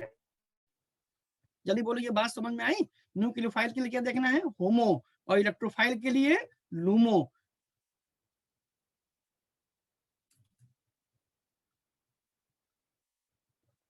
अब सवाल ये है कि ये जो स्पीसीज है जो जिसको आप इलेक्ट्रोफाइल बोल रहे हैं, अभी आपके माइंड में इतना मैं बैठा पाया कि इसके अंदर एम्प्टी ऑर्बिटल होना चाहिए। अब ये एम्प्टी ऑर्बिटल कहाँ कहाँ हो सकते हैं? ये जो एम्प्टी ऑर्बिटल है वो मैं यहाँ पे थोड़ा सा कहीं पे डिस्कस करता हूँ, फिर आगे फिर लौट के आऊंगा। यहाँ पे खाली जगह है, मैं यहाँ पे डिस्कस कर रहा हूँ, ऐसी रफ बात कर रहा हूँ आपसे। हमने अभी देखा कि जो इलेक्ट्रोफाइल होंगे उनके लिए एम्प्टी ऑर्बिटल होना चाहिए, एम्प्टी ऑर्बिटल होना चाहिए। if I talk about ions, जैसे आप H+ की बात करते हैं, the H having electron configuration 1s1, तो इसका मतलब है 1s ऑर्बिटल में एक इलेक्ट्रॉन है और H+ में तो वो भी चला गया, and this orbital 1s orbital is empty. So therefore this H+ is going to accommodate या accept the electron into this empty orbital. And इस आयन का ये एटॉमिक ऑर्बिटल है, ये हाइब्रिड ऑर्बिटल नहीं है, 1s अकेला एक ऑर्बिटल है और एटॉमिक ऑर्बिटल है.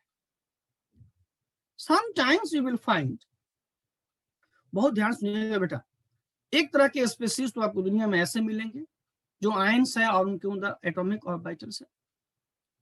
कभी कभी आप ये भी देखेंगे, कभी कभी आप ये भी देखेंगे कि कुछ मॉलिक्यूल्स ऐसे हैं जिनके अंदर इम्पिटी ऑर्बिटल्स है.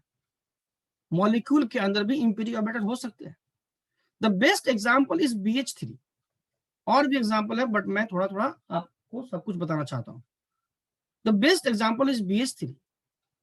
If you right the electronic configurations of boron 1s2 2s2 2p1, यही होता है ना. बोरॉन का कितना होता है, यही होता है इलेक्ट्रॉनिक कॉन्फ़िगरेशन. मुझे पता नहीं, बता देना. 1s2 2s2 2p2 2p1 boron. So if we have our electronic configuration of boron is this, बेटा गलत होगा तो बता देना, ठीक है. तो 1s2 2s2 2p1 होता है. And now you have the outermost orbit is 2s2 and 2p1. थोड़ी बहुत बेसिक चीजें हैं तो इसलिए बेसिक बातें भी आएंगी, जिनको अगर आ रहा होगा ये मत समझिए बहुत ज्यादा बेसिक हो रहा है. आप ध्यान सुनिए. तो जो कोर शेल के इलेक्ट्रॉन है, वैलेंस शेल तो 2s और 2p, आउटर मोस्ट ऑर्बिट जो है 2s2 2p1 है.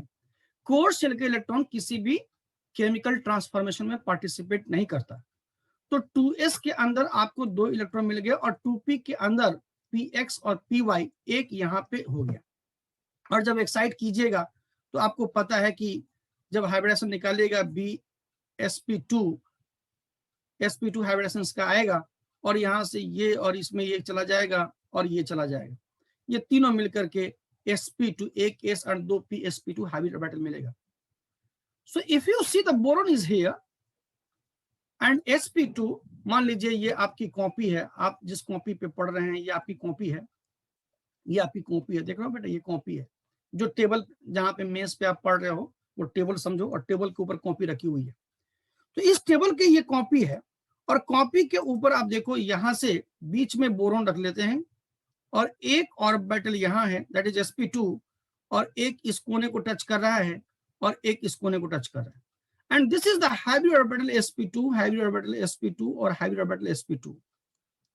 ये तीनों ऑर्बिटल कॉपी के कॉर्नर पे, 2 कॉर्नर पे एक बीच में है. And now this is the one is the pure p orbital. This is pure p orbital. ये हाइब्रिड ऑर्बिटल नहीं है, ये प्योर p ऑर्बिटल है. एंड वह जो प्योर और p ऑर्बिटल है वह स्पेस में कैसे होंगे, जो देखिए स्पेस में आधा लोब कॉपी के ऊपर और आधा लोब कॉपी के नीचे. Half lobe is up from the copy and half lobe is down from the copy. ये वाला अप हो गया और ये वाला डाउन हो गया. अब देखो बच्चों, the boron having 3 electron 1 2 3. So the one electron is here and another electron is here and another electron is here. Hybrid orbital में इलेक्ट्रॉन पहले रखते हैं क्योंकि उसकी एनर्जी कम होती है.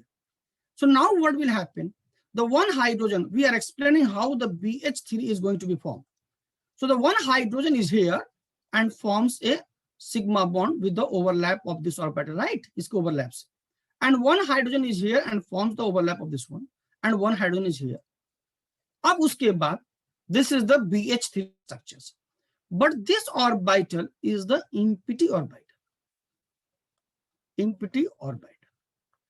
Or this empty orbital is responsible to accept the pair of electron, right? And this empty orbital is responsible, it is responsible to accept the pair of electron. It is responsible to accept the pair of electron. Pair of electron. यही orbital responsible है pair of electron को accept करने के लिए। Is it clear to all of you? This is responsible to accept the pair of electron. And वह species जो कि electron deficient है, चूंकि इसके वैलेंस शेल में 2, 2 4, 2 6 6 इलेक्ट्रॉन है एंड ये ऑक्टेट कंप्लीट नहीं किया है। अगर किसी के वैलेंस शेल में 8 से कम इलेक्ट्रॉन है तो लेविस के मुताबिक वह सब इलेक्ट्रॉन डिफिशिएंट स्पीसीज है and electron deficient species is able to accept the pair of electron. So the BF3 or BS3 or LS3, whatever, they are going to accept the electron and therefore it act as a electrophile. तो यहाँ पे कौन सा atomic orbital, this is the pure atomic orbital which is responsible to accept the pair of electron. इसी तरीके से और example हम दे सकते हैं आपको, CH3 पॉजिटिव कार्बोकैटायन पढ़िए। कार्बोकैटायन के अंदर भी यही बातें होती है, बीच में सिर्फ कार्बन होता है और यहाँ पे एक और यहाँ पे एक, और ये भी sp2 होता है and half lobe is up and half lobe is down and there is a positive charge, और इसके साथ ये H और इसके साथ ये H और इसके साथ भी H। तो यहाँ पे भी कार्बोकैटायन में भी 6 इलेक्ट्रॉन होते हैं and again this orbital is the pure P orbital. वो प्योर पी ऑर्बिटल हो सकता है, प्योर डी ऑर्बिटल भी हो सकता है, कोई भी एटॉमिक ऑर्बिटल हो सकता है जो इम्पिटी है and which is responsible to accept the pair of electron. So this is empty and responsible to accept the pair of electron, right. So यहाँ भी अब कोई कहे कि हाउ इट इज इलेक्ट्रोफाइल, तो पॉजिटिव चार्ज है sir इसलिए electrophile, ये कहना गलत है। पॉजिटिव चार्ज है इसलिए इलेक्ट्रोफाइल नहीं, चूंकि ये इम्पिटी ऑर्बिटल है which can accept the pair of electron, इसलिए इलेक्ट्रोफाइल है। This is the right answer. कोई कहे कि इसके ऊपर पॉजिटिव चार्ज है इसलिए, हाँ एक थोड़ी बात सही हो सकती है कुछ हद तक, लेकिन कंप्लीट आंसर ये नहीं है। द कंप्लीट आंसर ये है कि चूंकि इसके अंदर एक इम्पिटी पी ऑर्बिटल है which is responsible to accept the pair of electron, right. अब मैं एक और बात करता हूं, जैसे मान लीजिए हमारे पास एक मॉलिक्यूल है, हमारे पास एक molecule and that molecule is this. मान लीजिए ये तरह के फंक्शनल ग्रुप तो आप बहुत जानते हैं, ऐसे फंक्शन ग्रुप वाले मॉलिक्यूल तो बहुत जानते हैं, जिसमें carbonyl compound as a function group होता है। ये बहुत सारे होते हैं, कीटोन होते हैं, एल्डिहाइड होते हैं, एस्टर्स होते हैं, एसिड होते हैं, एसिड हाइलाइड होते हैं, ये बहुत सारे फंक्शन ग्रुप होते हैं। The problem is that carbon is the central atom having 4 electron and problem is that कि अब कार्बन के अगर आप देखिएगा ध्यान से, ये इससे बॉन्ड, ये इससे बॉन्ड, H इससे बॉन्ड और H इससे बॉन्ड। बेटे कार्बन का इलेक्ट्रॉनिक कॉन्फ़िगरेशन होता है 1s2 2s2 2p2। Carbon maximum 4 bond बना सकता है। कार्बन मैक्सिमम कितने बॉन्ड बना सकता है? 4। And all bond the carbon can forms and satisfy their octet.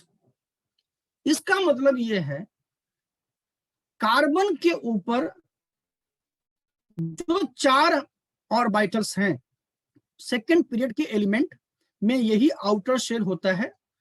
2s के अंदर वह 2 इलेक्ट्रॉन एकोमोडेट कर सकता है, 2p के अंदर वह 6 इलेक्ट्रॉन एकोमोडेट कर सकता है, और 6 और 2 8 इलेक्ट्रॉन, और एक बॉन्ड बनाने में 2 इलेक्ट्रॉन लगता है, डिवाइड कर दिए 4। तो सेकेंड पीरियड के एलिमेंट मैक्सिमम 4 बॉन्ड बना सकता है, उसके बाद इसके पास कोई भी इम्पिटी ऑर्बिटल नहीं है, और ये कार्बन 4 बॉन्ड बना चुका है। ये 1 2 3 और 4। ऑक्सीजन के अंदर भी हो चुका है फील्ड, एक फील्ड है, दूसरा फील्ड है, तीसरा फील्ड है, चौथा फील्ड है। इसका मतलब है neither carbon nor oxygen having empty orbital. Are you agree with me? ना कार्बन नो ऑक्सीजन, ना कार्बन के पास, ना ऑक्सीजन के पास, ना हाइड्रोजन के पास, किसी के ऊपर भी no empty orbital, no empty orbital. यहाँ पे हम लोग empty orbital means atomic orbital की बात कर रहे हैं। Are you agree with me और नॉट? ना कार्बन के पास, ना हाइड्रोजन के पास, ना ऑक्सीजन के पास, किसी के ऊपर भी इम्पिटी ऑर्बिटल नहीं है। लेकिन आपने तो अक्सर देखा है कि ये जो ग्रुप है इसके ऊपर, जैसे मान लीजिए यही फंक्शनल ग्रुप है HC डबल बॉन्ड OH, और ये रिएक्शन तो हम लोग खूब देखते हैं, लिथियम एल्यूमिनियम हाइड्राइड और भी ग्रिग्नार्ड रिएजेंट व्हाटएवर आप जानते हैं सब कुछ, ये तो ट्रांसफर होता है। इसका मतलब यहां से तो न्यूक्लियोफिलिक पार्ट है ये, अगर न्यूक्लियोफिलिक पार्ट है इसका मतलब ये तो इलेक्ट्रोफिलिक पार्ट होगा। Are you agree with me? So इसका मतलब ये है कि अब तो अभी हमने बोला कि इलेक्ट्रोफाइल तो वही बनेगा जिसके अंदर कोई इम्पिटी ऑर्बिटल हो और वह इलेक्ट्रॉन को रिसीव कर सके। तो इस थ्योरी पे तो ये फेल हो रहा है, इसके ऊपर तो कोई इम्पिटी ऑर्बिटल नहीं है। ऐसे केसेस में जब इम्पिटी ऑर्बिटल ना हो तो खाली ऑर्बिटल मॉलिक्यूलर ऑर्बिटल में तलाश कर सकते हैं, और अगर मॉलिक्यूलर ऑर्बिटल में खाली ऑर्बिटल की तलाश होगी तो क्या मिलेगा?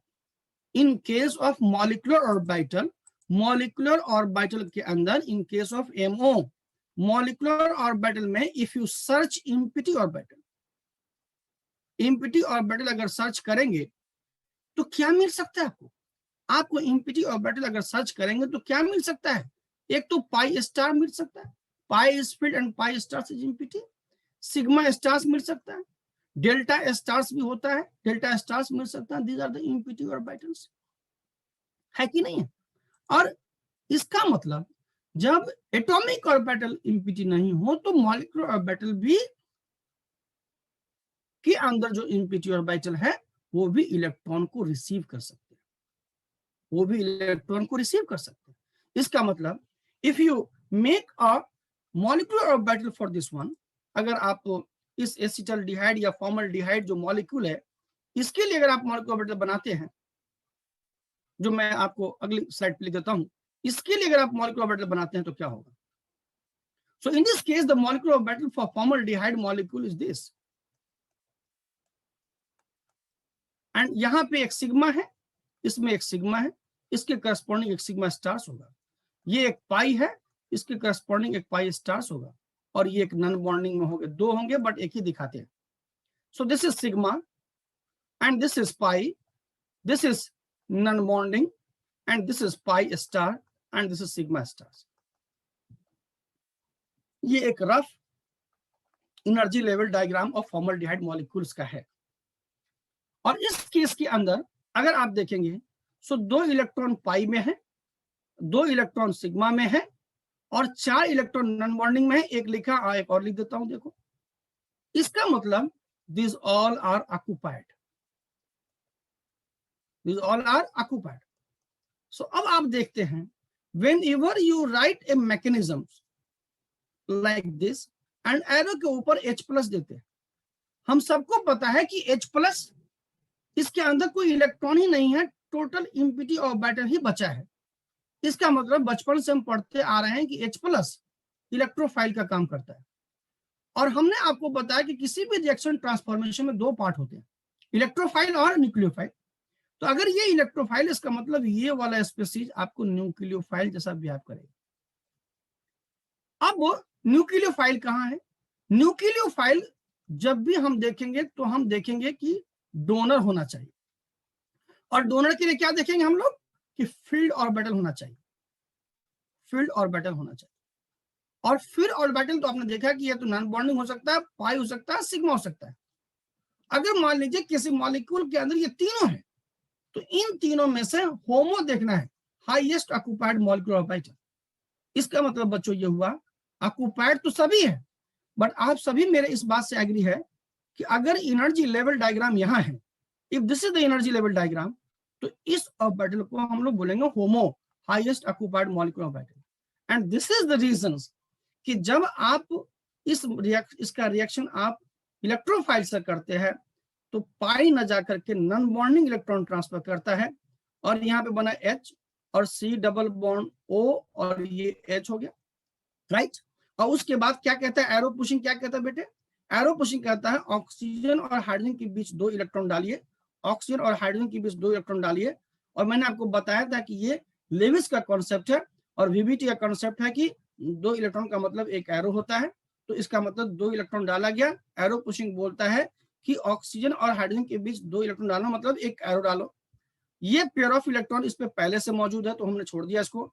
अब मैं कह रहा हूं कि आप इसके इलेक्ट्रॉन काउंट करो, 1 2 3 4 5। ऑक्सीजन ग्रुप 16 एलिमेंट है, वैलेंस शेल के 6 इलेक्ट्रॉन होते हैं, एक कम है इसलिए बेटा यहाँ पे पॉजिटिव चार्ज आएगा किसके ऊपर, ऑक्सीजन के ऊपर, और हाइड्रोजन के ऊपर अपना एक ही इलेक्ट्रॉन है और हाइड्रोजन का वैलेंस एक ही होता है, इसलिए कोई चार्ज नहीं होगा। So in this component the electrophilic part is the formaldehyde जो उसका लोन पेयर है, और sorry the nucleophilic part is the formaldehyde जो कि उसका लोन पेयर है, and electrophilic part is the H+। Now this is the case 1। और अगर हम केस 2 की बात करते हैं, इस केस 2 में अगर आप देखिए, मान लिया जाए कि इसी स्पेसीज, इसी फॉर्मल्डिहाइड मॉलिक्यूल को ले लीजिए, and this is the formaldehyde molecule, and then we are going to treat this molecule with the Grignard reagent RMgX। R पे नेगेटिव, गिगनार्ड रिएजेंट में जो R होता है, R पे नेगेटिव है, और नेगेटिव है इसका मतलब वो न्यूक्लियोफाइल है। इसका मतलब गिगनार्ड रिएजेंट का R वाला पार्ट क्या है, न्यूक्लियोफिलिक पार्ट है। तो this part is the nucleophilic part. So ये R माइनस जो है 2 इलेक्ट्रॉन से ये न्यूक्लियोफिलिक पार्ट हो गया, है कि नहीं है। अब सवाल ये है कि जब ये दोनों कंपोनेंट रिएक्ट करेंगे, ये न्यूक्लियोफाइल, तब फॉर्मल्डिहाइड को इसमें इलेक्ट्रोफाइल बनना पड़ेगा। अब भैया इलेक्ट्रोफाइल बनने के लिए तो ये लाजमी है, ये जरूरी है कि there must be empty orbital. तो यहाँ तो सर आपने जो बताया कि for electrophile there must be empty orbital, ये तो कांसेप्ट फेल कर गया। यहाँ पे तो कोई इम्पिटी ऑर्बिटल है ही नहीं। बट वेट, अगर एटॉमिक ऑर्बिटल नहीं मिल रहा है तो look for the molecular orbital. So in this case also we have a molecular orbital, and अब ये अनऑक्युपाइड ऑर्बिटल इस मॉलिक्यूल में यही दो है, उसमें पाई स्टार्स है और सिग्मा स्टार्स है। तो देते समय एनर्जी ज्यादा और लेने के टाइम में एनर्जी कम देखते हैं, यानी लूमो। क्यों, इसका भी रीजन है, आगे बताएंगे हम, लूमो। तो इसका मतलब formaldehyde molecule can donate a electron from the non bonding and can also receive the electron into the pi stars orbital. So electrophilic behaviour के लिए पाई स्टार्स रिस्पॉन्सिबल है। एंड देखो जरा ध्यान से देखो, you are adding a 2 electron into which orbital, you are adding 2 electron into the pi star orbital of CO. Nucleophile is going to add 2 electron into the pi stars orbital of C double bond O. And basic principle हम लोगों को पता है, सब लोगों को, कि what is bond order? Bond order is equal to NB minus Na upon 2, bonding और एंटी बॉन्डिंग अपॉन 2। तो आप क्या देख रहे हैं, C डबल बॉन्ड O, अगर ये कोई मॉलिक्यूल है तो ये सिग्मा बॉन्ड है और ये पाई बॉन्ड है, पाई में 2 इलेक्ट्रॉन होंगे, और जाहिर है कि पाई स्टार्स खाली होगा, तो bond order pi is equal to 2 electron in bonding minus anti bonding में 0, and then divide by 2 is equal to 1। इसका मतलब पाई बॉन्ड है। लेकिन as soon as if you are going to add the 2 electron, देखो बेटा, as soon as if you are going to add the 2 electron, कितने electron, 2 electron into the pi star. So if you are adding the 2 electron to the pi stars orbital, then what will happen, the situation देखो, bond order pi is equal to 2 electron तो है ही पाई में 2 electron है, और आपने कहाँ डाल दिया, उल्टे पाई स्टार्स में कितने डाल दिए, ये इलेक्ट्रॉन जो आप ऐड करो कहां डालो, पाई स्टार्स में, तो 2 इलेक्ट्रॉन पाई स्टार्स में भी डाल दिए, divide by 2 is equal to 0 by 2 is equal to 0। मतलब 0 बॉन्ड ऑर्डर मतलब बॉन्ड नहीं है। सो इसका मतलब जैसे जिसके एंटी बॉन्डिंग ऑर्बिटल में अगर आप इलेक्ट्रॉन डालोगे तो उसका बॉन्डिंग टूट जाएगा। पाई स्टार्स में अगर डालोगे तो pi is going to break, और अगर सिग्मा स्टार्स में डालोगे तो sigma is going to break by this principle. So what will happen, if you are adding the 2 electron to the pi star orbital, pi bond is going to break, and if the pi bond is going to break, so what will happen, C और O, 2 electron तो इसका पहले से था, और 2 green वाला electron pi bond का टूट करके आ गया यहाँ पे, पाई बॉन्ड का इलेक्ट्रॉन टूट के आ गया यहाँ पे। अब ऑक्सीजन के इलेक्ट्रॉन काउंट करो, 1 2 3 4 5 6 7, तो ये 2 यहाँ पे, 2 और 2 4, 2 6 और 1 इस बॉन्ड में 7, 6 से ज्यादा, इसलिए एक नेगेटिव चार्ज। और अब ये कार्बन और नाइट्रोजन के बीच में, सॉरी कार्बन और न्यूक्लियोफाइल के बीच में एरो पुशिंग कहता है 2 इलेक्ट्रॉन डालो। तो अगर ए और बी के बीच में 2 इलेक्ट्रॉन डालोगे तो क्या बनेगा, एक बॉन्ड बनेगा, and this is the new bonds, and this bond एक पाई बॉन्ड टूट करके एक नया सिग्मा बॉन्ड का फॉर्मेशन हो गया। अब वह जो पुराना पाई स्टार्स ऑर्बिटल था वो पाई स्टार्स नहीं बना, एक नए ऑर्बिटल सिग्मा बॉन्ड में ट्रांसफर हो गया। सो व्हाट विल हैपन, तो इस केस में आपने देखा कि no empty orbital was there, but it was the molecular orbital which was empty, and due to this reason they are going to accept the pair of electron। अब मुझे बताओ इस बात को समझने में किसी को परेशानी है?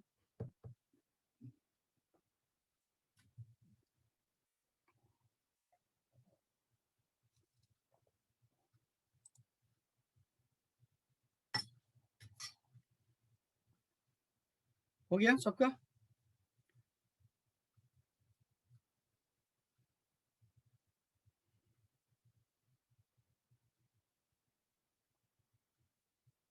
मैं ये कह रहा हूं कि अगर आप जो है इसमें आप, हाँ नॉन बॉन्डिंग में 4 इलेक्ट्रॉन है, but only 1 pair of electron is going to be transfer, only 2 electron नहीं देता, ये 2 पॉजिटिव चार्ज चढ़ जाएगा उसके ऊपर, इसलिए देता। तो मैं ये बेसिकली आपको ये बता रहा था कि इस केस के अंदर जो फॉर्मल्डिहाइड मॉलिक्यूल्स हैं इसमें BH3 और BF3 के तरह इम्प्योरिटी ऑर्बिटल नहीं है। BH3 और BF3 के तरह कोई इम्प्योरिटी ऑर्बिटल नहीं है, एटॉमिक ऑर्बिटल। तो यहाँ पे मॉलिक्यूल तो है और मॉलिक्यूलर ऑर्बिटल होते हैं। तो मॉलिक्यूलर ऑर्बिटल में पाई स्टार और सिग्मा स्टार्स जो मॉलिक्यूलर ऑर्बिटल है, एंटी बॉन्डिंग ऑर्बिटल, वो खाली होते हैं, और उसी खाली होने की वजह से ये पेयर ऑफ इलेक्ट्रॉन उसमें रिसीव कर सकते हैं। तो फॉर्मल्डिहाइड मॉलिक्यूल नॉन बॉन्डिंग से इलेक्ट्रॉन अगर देना है तो देगा, और इम्प्योरिटी ऑर्बिटल में इलेक्ट्रॉन को रिसीव करना है तो रिसीव करेगा। सो देयरफॉर यही मैं आपको एक्सप्लेन कर रहा था, और इस स्लाइड पे मैंने ये एक्सप्लेन किया कि अगर जिसके भी एंटी बॉन्डिंग इलेक्ट्रॉन डालिएगा, पाई स्टार्स में डालिएगा तो पाई बॉन्ड टूट जाएगा, और सिग्मा स्टार्स में डालिएगा तो सिग्मा स्टार ब्रेक हो जाएगा। यही बात मैं आपको समझा रहा था इस केस में। Let us come back to here.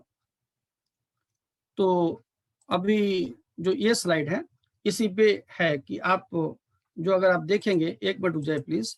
सो यहाँ पे देखिए जो एच का एग्जांपल लिया मैं डिस्कस कर चुका हूँ कि एच है impurity orbital, therefore they will act as electrophile. ये मैं भी डिस्कस कर चुका हूँ कि एल्युमिनियम अगर कोई ग्रुप है, यानी AlH3 हो गया या BH3 हो गया, इस तरह के species having impurity p orbital, therefore they are going to receive the electron. ये सब देखो, ये जितने और यहाँ पे स्पीशीज लिखे हुए हैं, they all are electrophile. Why it is electrophile? Because इन सब पे घर पे जाकर के लेविस डॉट स्ट्रक्चर लिखना। BF3 के अंदर आपको इम्प्योरिटी p ऑर्बिटल मिलेंगे, एल्यूमिनियम के अंदर भी मिलेंगे, टीन के अंदर भी इम्प्योरिटी डी ऑर्बिटल मिलेंगे, टाइटेनियम के अंदर इम्प्योरिटी डी ऑर्बिटल मिलेंगे। So these species can accept a pair of electron into the impurity orbital, and therefore this species are electrophile. इसमें हमने ये समझाने की कोशिश की। अब ये चीज मैं आपको ऑलरेडी अभी जाके बता दिया हूँ कि अगर नॉन बॉन्डिंग, अगर मान लीजिए फॉर्मल्डिहाइड मॉलिक्यूल है, जो हम समझा रहे थे अभी आपको, उसी का एमओ डायग्राम बुक से हमने उतार के यहाँ रखा हुआ है कि how they can act as a electrophile और how they can act as a nucleophile. तो अभी आपने देखा कि फॉर्मल्डिहाइड मॉलिक्यूल के अंदर पाई के अंदर भी इलेक्ट्रॉन होते हैं, और ये नॉन बॉन्डिंग के इलेक्ट्रॉन होते हैं, और ये पाई स्टार्स है। तो अगर फॉर्मल्डिहाइड टाइप का मॉलिक्यूल अगर न्यूक्लियोफाइल बनना चाहता है तो इसकी वजह से तो act as a nucleophile, acts as a nucleophile, और अगर इलेक्ट्रोफाइल बनना चाहता है तो इसकी वजह से act as a electrophile, act as a electrophile, ये बिहेव कर सकता है। और ये भी मैंने एक्सप्लेन कर दिया कि कैसे न्यूक्लियोफाइल अगर है तो where they are going to attack, pi stars पे they are going to attack. ये सब बात मैंने आपको डिस्कस कर दिया है। So now in this case also this I have discuss here कि ये कैसे होता है। और उसी तरीके से मान लीजिए कि अगर आपको कोई स्पीशीज है, और जैसे CH3 है, CH3I, एक सेकंड बस सुन लीजिए, खत्म करते हैं। CH3I है तो ये CH3I होता है और ये I होता है। And if you are doing the reaction with the hydroxide ion, ठीक है, हाइड्रोक्साइड आयन से रिएक्शन करते हैं। तो अब carbon is the core element, carbon है, अब सेंट्रल एटम कार्बन है, और कार्बन के वैलेंस शेल को देखिएगा तो कार्बन सारे बॉन्ड बना चुके हैं जितने पॉसिबल है, वो सारे चारों ऑर्बिटल कार्बन की ऑक्यूपाइड है, sp3 टेट्राहेड्रल है, चारों ऑर्बिटल ऑक्यूपाइड है, नथिंग इज इम्पिटी। तो अगर इम्पिटी नहीं है तो where they are going to accept the pair of electron. तो यहाँ पे आप सिर्फ और सिर्फ कार्बन के ऊपर देख रहे हैं, सिग्मा है और सिग्मा स्टार्स है। तो दिस इज द फील्ड। ये इस मॉलिक्यूल के अंदर कौन सा ऑर्बिटल है, सिर्फ सिग्मा है ना बेटा, और अगर सिग्मा है तो उसके करस्पॉन्डिंग सिग्मा स्टार्स होगा, तो ये फील्ड है और ये इम्पिटी है। तो if the CH3I is going to receive the electron, where they are going to receive the electron, तो CH3I के अंदर अगर इलेक्ट्रॉन रिसीव करेगा तो it is the sigma stars orbital which are going to receive the electron, because इसके ऊपर empty atomic orbital नहीं है। तो लेट मी कंक्लूड टुडे। सो अगर हमारे पास अगर इलेक्ट्रोफाइल देखना है और न्यूक्लियोफाइल देखना है तो नॉन बॉन्डिंग, पाई और sigma, these will act as a nucleophile, ये न्यूक्लियोफाइल कैसा काम कर सकता है। और अगर आपको इलेक्ट्रोफाइल देखना है तो empty orbital, empty orbital, this empty orbital may be p or may be d, and then pi stars orbital, and then sigma stars orbital, and this orbital is responsible for electrophilic behavior, electrophilic behavior के लिए ये responsible है। That's all for today. God bless you to all of you. May I hope कि आपको ये समझ में आया होगा, और फिर भी समझ में नहीं आया होगा तो हम आपको अनम्यूट कर देते हैं। Now you may ask the questions. और जिनको समझ में आ गया है वो you may leave the class.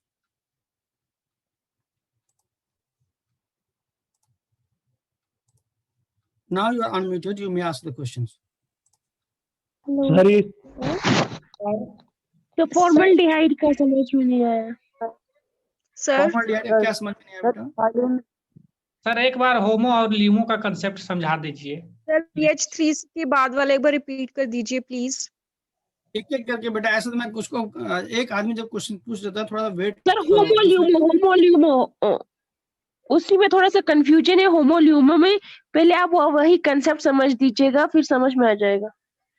बेटा देखो, जब भी आप जैसे मान लीजिए कोई भी आप ऑर्बिटल लिखते हैं, मान लीजिए इथिलीन का आप जब लेविस डॉट कहते हैं मॉलिक्यूलर ऑर्बिटल पढ़िएगा बॉन्डिंग के अंदर में, मान लीजिए इथिलीन मॉलिक्यूल या कोई भी मॉलिक्यूल आप ले लेते हैं, इथिलीन ही ले लेते हैं, तो इस इथिलीन मॉलिक्यूल के अंदर अगर आप देखेंगे तो कार्बन और कार्बन के बीच जो बॉन्ड बना है वो क्या क्या बॉन्ड बना है, सिग्मा है तो इसके करस्पॉन्डिंग सिग्मा स्टार्स होगा, एमओटी के हिसाब से पाई है तो इसके करस्पॉन्डिंग पाई स्टार्स होगा, राइट। तो जब आप इलेक्ट्रॉन लिखते हैं भरते हैं इसके अंदर में तो यही होता है। तो अगर आप यहाँ रखोगे तो सिग्मा है और ये पाई है, ठीक है, और अगर ये फिर ऊपर पाई के करस्पॉन्डिंग पाई स्टार्स होता है और उसके करस्पॉन्डिंग सिग्मा स्टार्स होता है, एनर्जी होती है। तो सिग्मा के अंदर 2 इलेक्ट्रॉन है तो सिग्मा ऑर्बिटल फील्ड, पाई के अंदर 2 इलेक्ट्रॉन है तो पाई फील्ड, और एंटी बॉन्डिंग खाली रहता है तो सिग्मा में 2 और पाई में 2। तो अब देखो ये एनर्जी है, ये दोनों ऑर्बिटल ऑक्यूपाइड है, ये वाला भी और ये वाला भी, लेकिन एनर्जी वाइज इसकी एनर्जी ज्यादा है तो उसको बोलते हैं HOMO, highest occupied molecular orbital. अब जब चूंकि इलेक्ट्रॉन लेना है तो कहां से लेंगे, सिग्मा में भी इलेक्ट्रॉन है और पाई में भी इलेक्ट्रॉन है, तो मैं कह रहा हूं जिसकी एनर्जी ज्यादा है उससे आपको इलेक्ट्रॉन लेना है। क्यों, हम आगे डिस्कस करेंगे, अभी आज इतना ही समझ लीजिए जिसकी एनर्जी ज्यादा है उससे हम इलेक्ट्रॉन लेंगे, यानी this will act as a nucleophile. मतलब सिग्मा के अंदर भी इलेक्ट्रॉन था और पाई के अंदर भी इलेक्ट्रॉन था, बट पाई की एनर्जी ज्यादा है इसलिए हम पाई से इलेक्ट्रॉन लेते हैं। और होमो क्यों बोलते हैं उसका रीजन ये हुआ, ये भी ऑक्यूपाइड मॉलिक्यूलर ऑर्बिटल है और ऊपर वाला भी ऑक्यूपाइड मॉलिक्यूलर ऑर्बिटल है, यानी this is also occupied molecular orbital और ये भी ऑक्यूपाइड मॉलिक्यूलर ऑर्बिटल है, लेकिन ये अनऑक्यूपाइड मॉलिक्यूलर ऑर्बिटल है। तो यहाँ पे ऑक्यूपाइड में एनर्जी के टर्म में इसकी एनर्जी ज्यादा है इसलिए इसको H बोलते हैं, HOMO, highest occupied molecular orbital. जो वर्ड हाईएस्ट इस्तेमाल किया एनर्जी के टर्म में, जिसकी एनर्जी ज्यादा होता है, तो this will act as a, ये इसकी एनर्जी ज्यादा है so therefore it will act as a HOMO. और अनऑक्यूपाइड ये भी है, अनऑक्यूपाइड ये भी है, तो अनऑक्यूपाइड में जिसकी एनर्जी कम है लोएस्ट तो एल लगा दे लूमो, तो लोएस्ट अनऑक्युपाइड मॉलिक्यूलर ऑर्बिटल। तो इलेक्ट्रोफाइल बनने के लिए देने वाला ऑर्बिटल होना चाहिए, सॉरी न्यूक्लियोफाइल बनने के लिए देने वाला, न्यूक्लियोफाइल इज डोनर, तो देने वाला ऑर्बिटल होना चाहिए, और इलेक्ट्रोफाइल बनने के लिए लेने वाला ऑर्बिटल होना चाहिए। देने वाला जिसकी एनर्जी ज्यादा हो और लेने वाला जिसकी एनर्जी कम हो। तो ये वाला तो एनर्जी कम है, तो लूमो बोलेंगे लोएस्ट अनऑक्युपाइड मॉलिक्यूलर ऑर्बिटल। तो इस ऑर्बिटल की वजह से तो ये इलेक्ट्रॉन रिसीव कर सकता है। रिसीव कहाँ होगा? अगर मान लीजिए कोई स्पीसीज यहाँ पे है और 2 इलेक्ट्रॉन लेके खड़ा है, तो who is going to receive? This is not going to receive because इसके अंदर ऑलरेडी फील्ड इलेक्ट्रॉन है। This is not going to receive because इसके अंदर फील्ड ऑर्बिटल है, और इसको देना है, मतलब इसको इलेक्ट्रॉन देना है, तो कौन रिसीव करेगा? जाहिर सी बात है जिसके अंदर खाली है वो, तो खाली में वो खाली जिसकी एनर्जी कम है, तो इसकी एनर्जी कम है, इसलिए they are going to receive the electron. So this part is the nucleophile and this part is the electrophile, ये बोला। और मान लीजिए कोई बॉन्डिंग और एंटी बॉन्डिंग, सर बॉन्डिंग और एंटी बॉन्डिंग में से एंटी बॉन्डिंग की एनर्जी ज्यादा होती है ना? हाँ, तो एनर्जी ज्यादा होगी ना इसकी। सर एक बार न्यूक्लियोफाइल के केस में बता दीजिए सर। बॉन्डिंग और एंटी बॉन्डिंग में सर। बॉन्डिंग की एनर्जी ज्यादा होती है ऐसे ना? मैं किसी को कुछ नहीं बता पाऊंगा बेटा, I will leave the class. एक एक करके मैं बोल रहा हूँ बोलने के लिए, तो फिर मैं क्या बताऊंगा? बताओ, मुझे समझ ही नहीं आ रहा क्या पूछ रहे हो। एक आदमी क्वेश्चन पूछो, थोड़ा पेशेंस रखो, दूसरे को पूछने दो, फिर आप उसका जब हो जाए फिर तीसरा पूछो। 10 मिनट वेट नहीं कर सकते क्या? ऐसे तो सब लोग बोलोगे तो फिर मुझे समझ नहीं आ रहा क्या पूछा आपको। हाँ बोलो आप क्या बोले बॉन्डिंग और एंटी बॉन्डिंग में?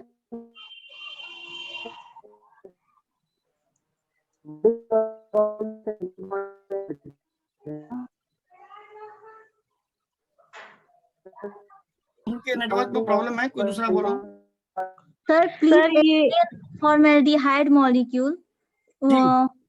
जी सर, इलेक्ट्रोफाइल कैसे और न्यूक्लियोफाइल कैसे, एक बार फिर से एक्सप्लेन कर दीजिए। सर एक मिनट, आपने इसी वाली स्ट्रक्चर में जो बताया है कि ल्यूमो है उसकी मतलब हाईएस्ट एनर्जी है या लोएस्ट एनर्जी है ल्यूमो की?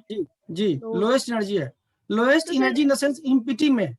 तो सर इसके अंदर तो Unoccupied- अपन डायग्राम बनाते हैं तो एरो का निशान लगाते हैं तो एनर्जी इंक्रीजिंग में जाता है ना ये वाला, अपन जो ई भैया मैं लिखते क्या हैं वो कर रहा वाला। हूँ, लोएस्ट एनर्जी, सबसे लोएस्ट एनर्जी तो सिग्मा की है, अनऑक्युपाइड में लोएस्ट एनर्जी।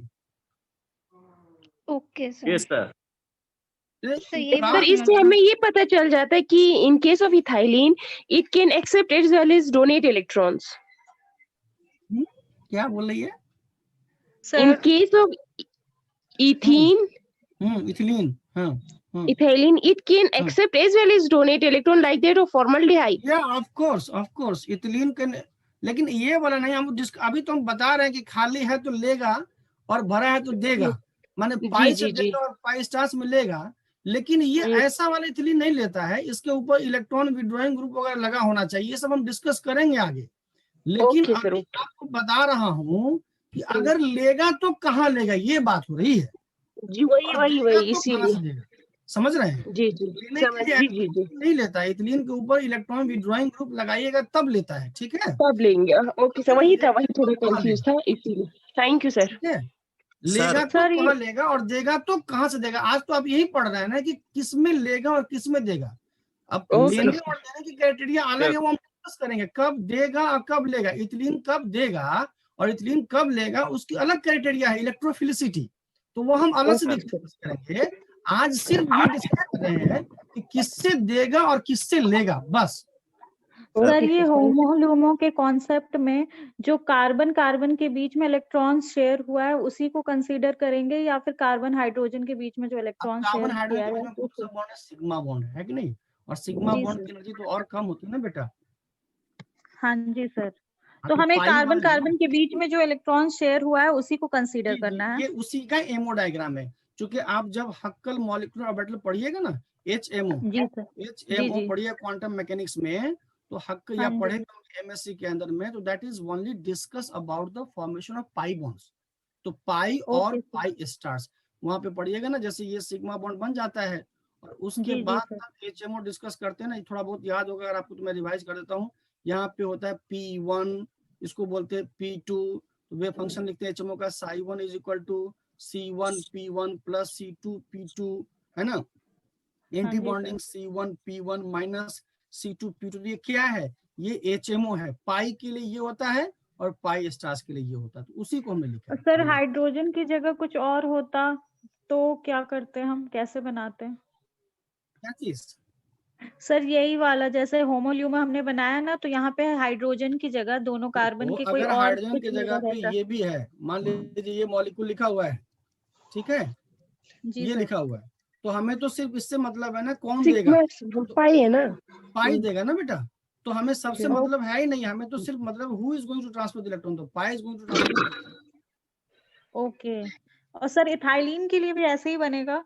किसी के लिए बनाइए, ये जो बेसिक ये तो स्ट्रक्चर जो बना है होमोइथिलीन के लिए है, हमें उसके HMO से उतना कोई मतलब नहीं है। हम मॉलिक्यूल देखते ही समझ जाते, जैसे हमने ऐसा मॉलिक्यूल लिख दिया और इसमें हमको समझ H3 में के आ बाद वाले जाएगा कि टॉपिक्स क्या बता क्या है। दीजिए प्लीज। क्या चीज?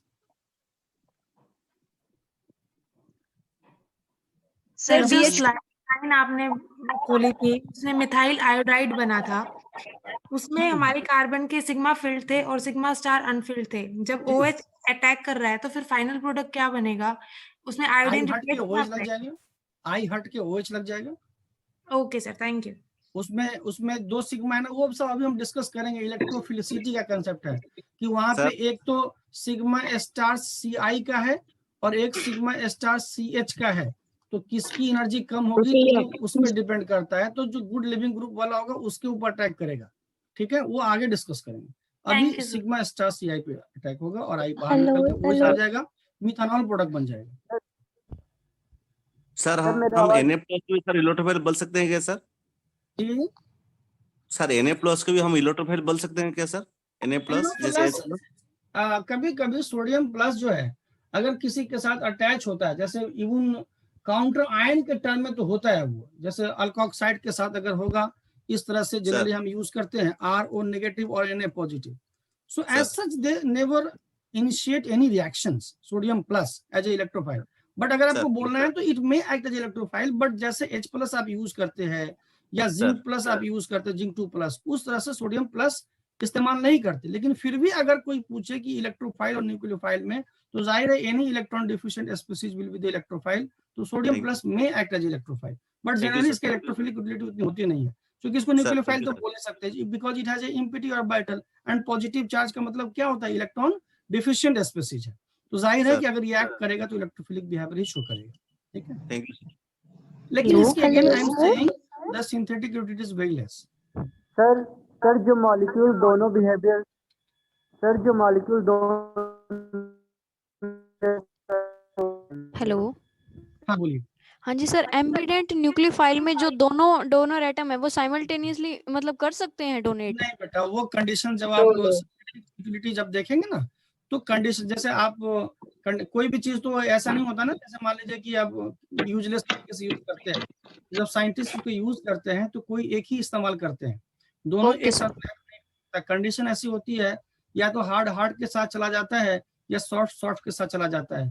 क्योंकि आज आप वो कंसेप्ट नहीं पढ़े हैं, इसलिए अभी हम सिर्फ ये देख रहे थे कि ये दोनों एक्ट कर सकता है, बट यूटिलिटी जब हम देखते हैं तो कोई एक ही होता है, या तो राइट होगा या लेफ्ट होगा, या तो हार्ड वाला होगा या सॉफ्ट वाला मेजर प्रोडक्ट बनेगा, ठीक है बेटा। Okay sir, thank you. Hello sir, sir जो आपने मिथाइल आयोडीन वाला एग्जांपल बताया, उसमें वो उसके जो सिग्मा स्टार्स होंगे वो मतलब एटॉमिक होंगे कि आप मॉलिक्यूलर सिग्मा होंगे? स्टार बोल भी रही है और एटॉमिक बोले, sigma star is molecular orbital. Atomic orbital में स्टार का कोई कंसेप्ट नहीं है। Atomic orbital is a pure orbital, इसको पढ़ती 1s2 2s2 2p2, ये सब एटॉमिक ऑर्बिटल है, हाँ ठीक जी है। हाँ जी। हैवी ऑर्बिटल sp2 sp3 उसको बोलते हैं, और सिग्मा हाँ जी, मतलब उसमें फिर पाई, सिग्मा स्टार, पाई स्टार सब मॉलिक्यूलर ऑर्बिटल होते हैं। ये जो हाँ स्टार जी, का तो उसमें कंसेप्ट मॉलिक्यूलर ऑर्बिटल में आया था, वैलेंस बॉन्ड थ्योरी में भी नहीं ओके है, सर। हेमोटीन में। तो सिग्मा स्टार, पाई स्टार्स और sigma, pi, delta stars, this all are the molecular orbital. Yes sir. तो सर वो CH में भी सर ऐसे सिग्मा स्टार होता है क्या सर? वो CH बॉन्ड में भी सर? किसमें सर CH बॉन्ड में सर, CH बॉन्ड में? CH, हाँ सर, CH बॉन्ड में सर सिग्मा स्टार ऐसे होता है क्या? होता ना, आगे हम बढ़ाएंगे तो उसमें हमने CH में क्यों नहीं डाला इसका डिस्कशन करेंगे। अब जैसे अब ये भी CI है, देख रहे हैं, और ये H है और ये H है, तो अब आपको दो तरह का सिग्मा स्टार्स हो गया, 2 टाइप का, ठीक है। एक तो सिग्मा स्टार CH हो गया और एक सिग्मा स्टार CI हो गया। तो अगले दिन हम पढ़ेंगे ना इलेक्ट्रोफिलिसिटी, आज पढ़े थे इलेक्ट्रोफाइल, क्या पढ़े थे, इलेक्ट्रोफाइल, और अगले दिन पढ़ेंगे इलेक्ट्रोफिलिसिटी। मतलब अगर दो है तो उसमें जैसे हमने बताया था ना, सिलेक्शन, रोटी है और चावल है तो मम्मा पूछी क्या खाना है ना, तो दोनों है तो अब यहाँ पे दो अगर इम्पिटी ऑफ बैटल हो गया, एक सिग्मा स्टार CH और सिग्मा स्टार CI, तब क्वेश्चन होगा who is going to receive the electron and that is called electrophilicity. वो अगली क्लास में पढ़ेंगे। तो CI ज्यादा होती है और वो रिसीव करेगा electron. Thank you sir. Hello sir. हाँ आराम से पूछो। सर आवाज जा रहा है? हाँ अब आ रही है आवाज, बोलिए। सर ये करें जब कुछ ऐसे मॉलिक्यूल जैसे इथाइलिन जो दोनों कैरेक्टर शो कर रहे हैं, इलेक्ट्रोफिलिक भी और न्यूक्लियोफिलिक भी, तो उनको क्या बोलेंगे? सिग्मा स्टार्स में वो एक्सेप्ट कर रहे हैं और when we discuss the real example, अभी तो आप सिर्फ ये पढ़ रहे थे, आज आपने कुछ ज्यादा नहीं पढ़ा, सिर्फ पढ़ा कि अगर ethylene molecule the going to donate the electron तो कहाँ से करेगा और going to receive the electron कहाँ करेगा। लेकिन जब रियल एग्जांपल जब देखेंगे तो ये ऐसा नहीं होता। इथिलीन मॉलिक्यूल जो होते हैं, ethylene molecule act as a nucleophile, लेकिन अगर इसके ऊपर जो H लगा है ना, H, इस H को रिप्लेस कर करके हम इसकी न्यूक्लियोफिलिसिटी और इलेक्ट्रोफिलिसिटी को बढ़ा सकते हैं। Simple usually is going to receive donate the electron, लेकिन अगर इसी इथिलीन के H को हटा के कोई इलेक्ट्रॉन विड्रॉइंग ग्रुप जैसे CN लगा दिया, राइट, ये लगा दिया, तो ये इलेक्ट्रॉन विड्रॉइंग ग्रुप है, तो ये जो है they are not donor, they are acceptor. तो ये वाला इथिलीन जो काम करेगा वो इलेक्ट्रोफाइल का काम करेगा और पाई स्टार्स ऑर्बिटल में इलेक्ट्रॉन को डोनेट रिसीव करेगा। समझ में आता है? पूरा clear sir. Generally sir nucleophile ही एक्ट करेंगे जब कोई group electron withdraw usually act as a nucleophile. Simple ethylene की अगर आप बात करेंगे तो they are not going to receive the electron, they are going to donate the electron usually. जो भी आप ऑर्गेनिक केमिस्ट्री में, ऑर्गेनोमेटेलिक केमिस्ट्री में ये बैक पाई बॉन्डिंग का कॉन्सेप्ट होता है वहां पे, लेकिन ऑर्गेनिक केमिस्ट्री के पॉइंट ऑफ व्यू से जब भी इथिलीन का आपने आज तक कोई भी रिएक्शन देखा होगा, सिंपल इथिलीन की मैं बात कर रहा हूँ बेटा, उसके ऊपर चाहे वो Br+ का एडिशन हो, चाहे वो H+ का एडिशन हो, या किसी मर्क्यूरी Hg2+ का एडिशन हो, जैसे प्लेटिनम 2+ का एडिशन हो, ये सब ऑर्गेनिक केमिस्ट्री में इलेक्ट्रोफाइल होते हैं और अल्कीन को ऑपरेट करते हैं। तो इसका मतलब है कि इथिलीन उन सभी में न्यूक्लियोफाइल जैसा बिहेव करता है। ठीक है, अब हो गया बेटा, जाऊं? हाँ सर, नमस्ते सर। जी सर। हाँ जी बेटा बोलो, किसको कुछ है? सर BF3 का जो होता है तो उसमें बैक बॉन्डिंग होती है ना सर? हाँ बेटा, बैक पाई बॉन्डिंग जो होती है तो वो अगर आप जैसे BF3 रखोगे, बैक पाई बॉन्डिंग होती है 2p2p ओवरलैप, लेकिन ये मोमेंटली होता है। इससे ये नहीं कर सकते कि आप बैक पाई बॉन्डिंग कर करके आप ये नहीं कर सकते कि बोरॉन इलेक्ट्रॉन रिच हो गया, क्योंकि बैक पाई बॉन्डिंग तो मोमेंटली होती है। अभी भी अगर आप करोगे B और F तो BF3 is said to be a Lewis acid, ये एसिड है, इलेक्ट्रॉन डिफिशिएंट स्पीशीज है। हाँ, इसका कंसेप्ट का इस्तेमाल करके BF3, BCl3, BBr3 और BI3, इन सब के अंदर आप ये बता सकते हैं कि कौन ज्यादा इलेक्ट्रॉन डिफिशिएंट है और कौन ज्यादा इलेक्ट्रॉन रिच इलेक्ट्रॉन। देखो, पहली बात तो डिफिशिएंट सभी है। जैसे मान लो एक गांव में सारे लोग गरीब हैं, किसी के पास कोई भी अमीर नहीं, पूरे लोग पुअर में है। जैसे मान लीजिए गवर्नमेंट ऑफ इंडिया ने 50,000 पर मंथ से अगर किसी की सैलरी है या पर एनम सैलरी है, उससे कम अगर किसी को रुपया अगर मिलता है तो उसको बिलो पॉवर्टी लाइन बोलते हैं ना, BPL। तो इसका मतलब मान लीजिए किसी को 49,000 रुपीज है और किसी को 10,000 रुपीज है और किसी को 200 रुपीज है, तो ये सभी तो 50 से कम ही हुआ कि नहीं हुआ? गवर्नमेंट ऑफ इंडिया ने क्या बैन लगाया है कि 50,000 से एबव वाले को हम मानेंगे अमीर आदमी और उससे नीचे वाले को गरीब आदमी मानेंगे। तो लेकिन इन सभी गरीबों में ये तो अमीर है ना 49,000 वाला, और सबसे ऊपर कौन हो गया 200। तो इसी तरह से all BF3, BCl3, BBr3, BI3 all are electron deficient species. और बैक पाई बॉन्डिंग का कॉन्सेप्ट इस्तेमाल करके हम ये बताने की कोशिश करते हैं कि इनकी जो डिफिशियंसी है वो किस ऑर्डर में है या क्या एसिडिटी का क्या ऑर्डर है। बात समझ में आ रही है? But BF3 back pi bonding हो गया, उससे वो न्यूक्लियोफाइल बन गया, ऐसी कोई बात नहीं है। BF3 भी इलेक्ट्रोफाइल है और BI3 भी इलेक्ट्रोफाइल है। पूरा क्लियर सर, क्लियर, पूरा क्लियर सर। BI3 भी thank you electrophile. Sir. Sir नमस्ते सर। हाँ जी बेटा, बाय।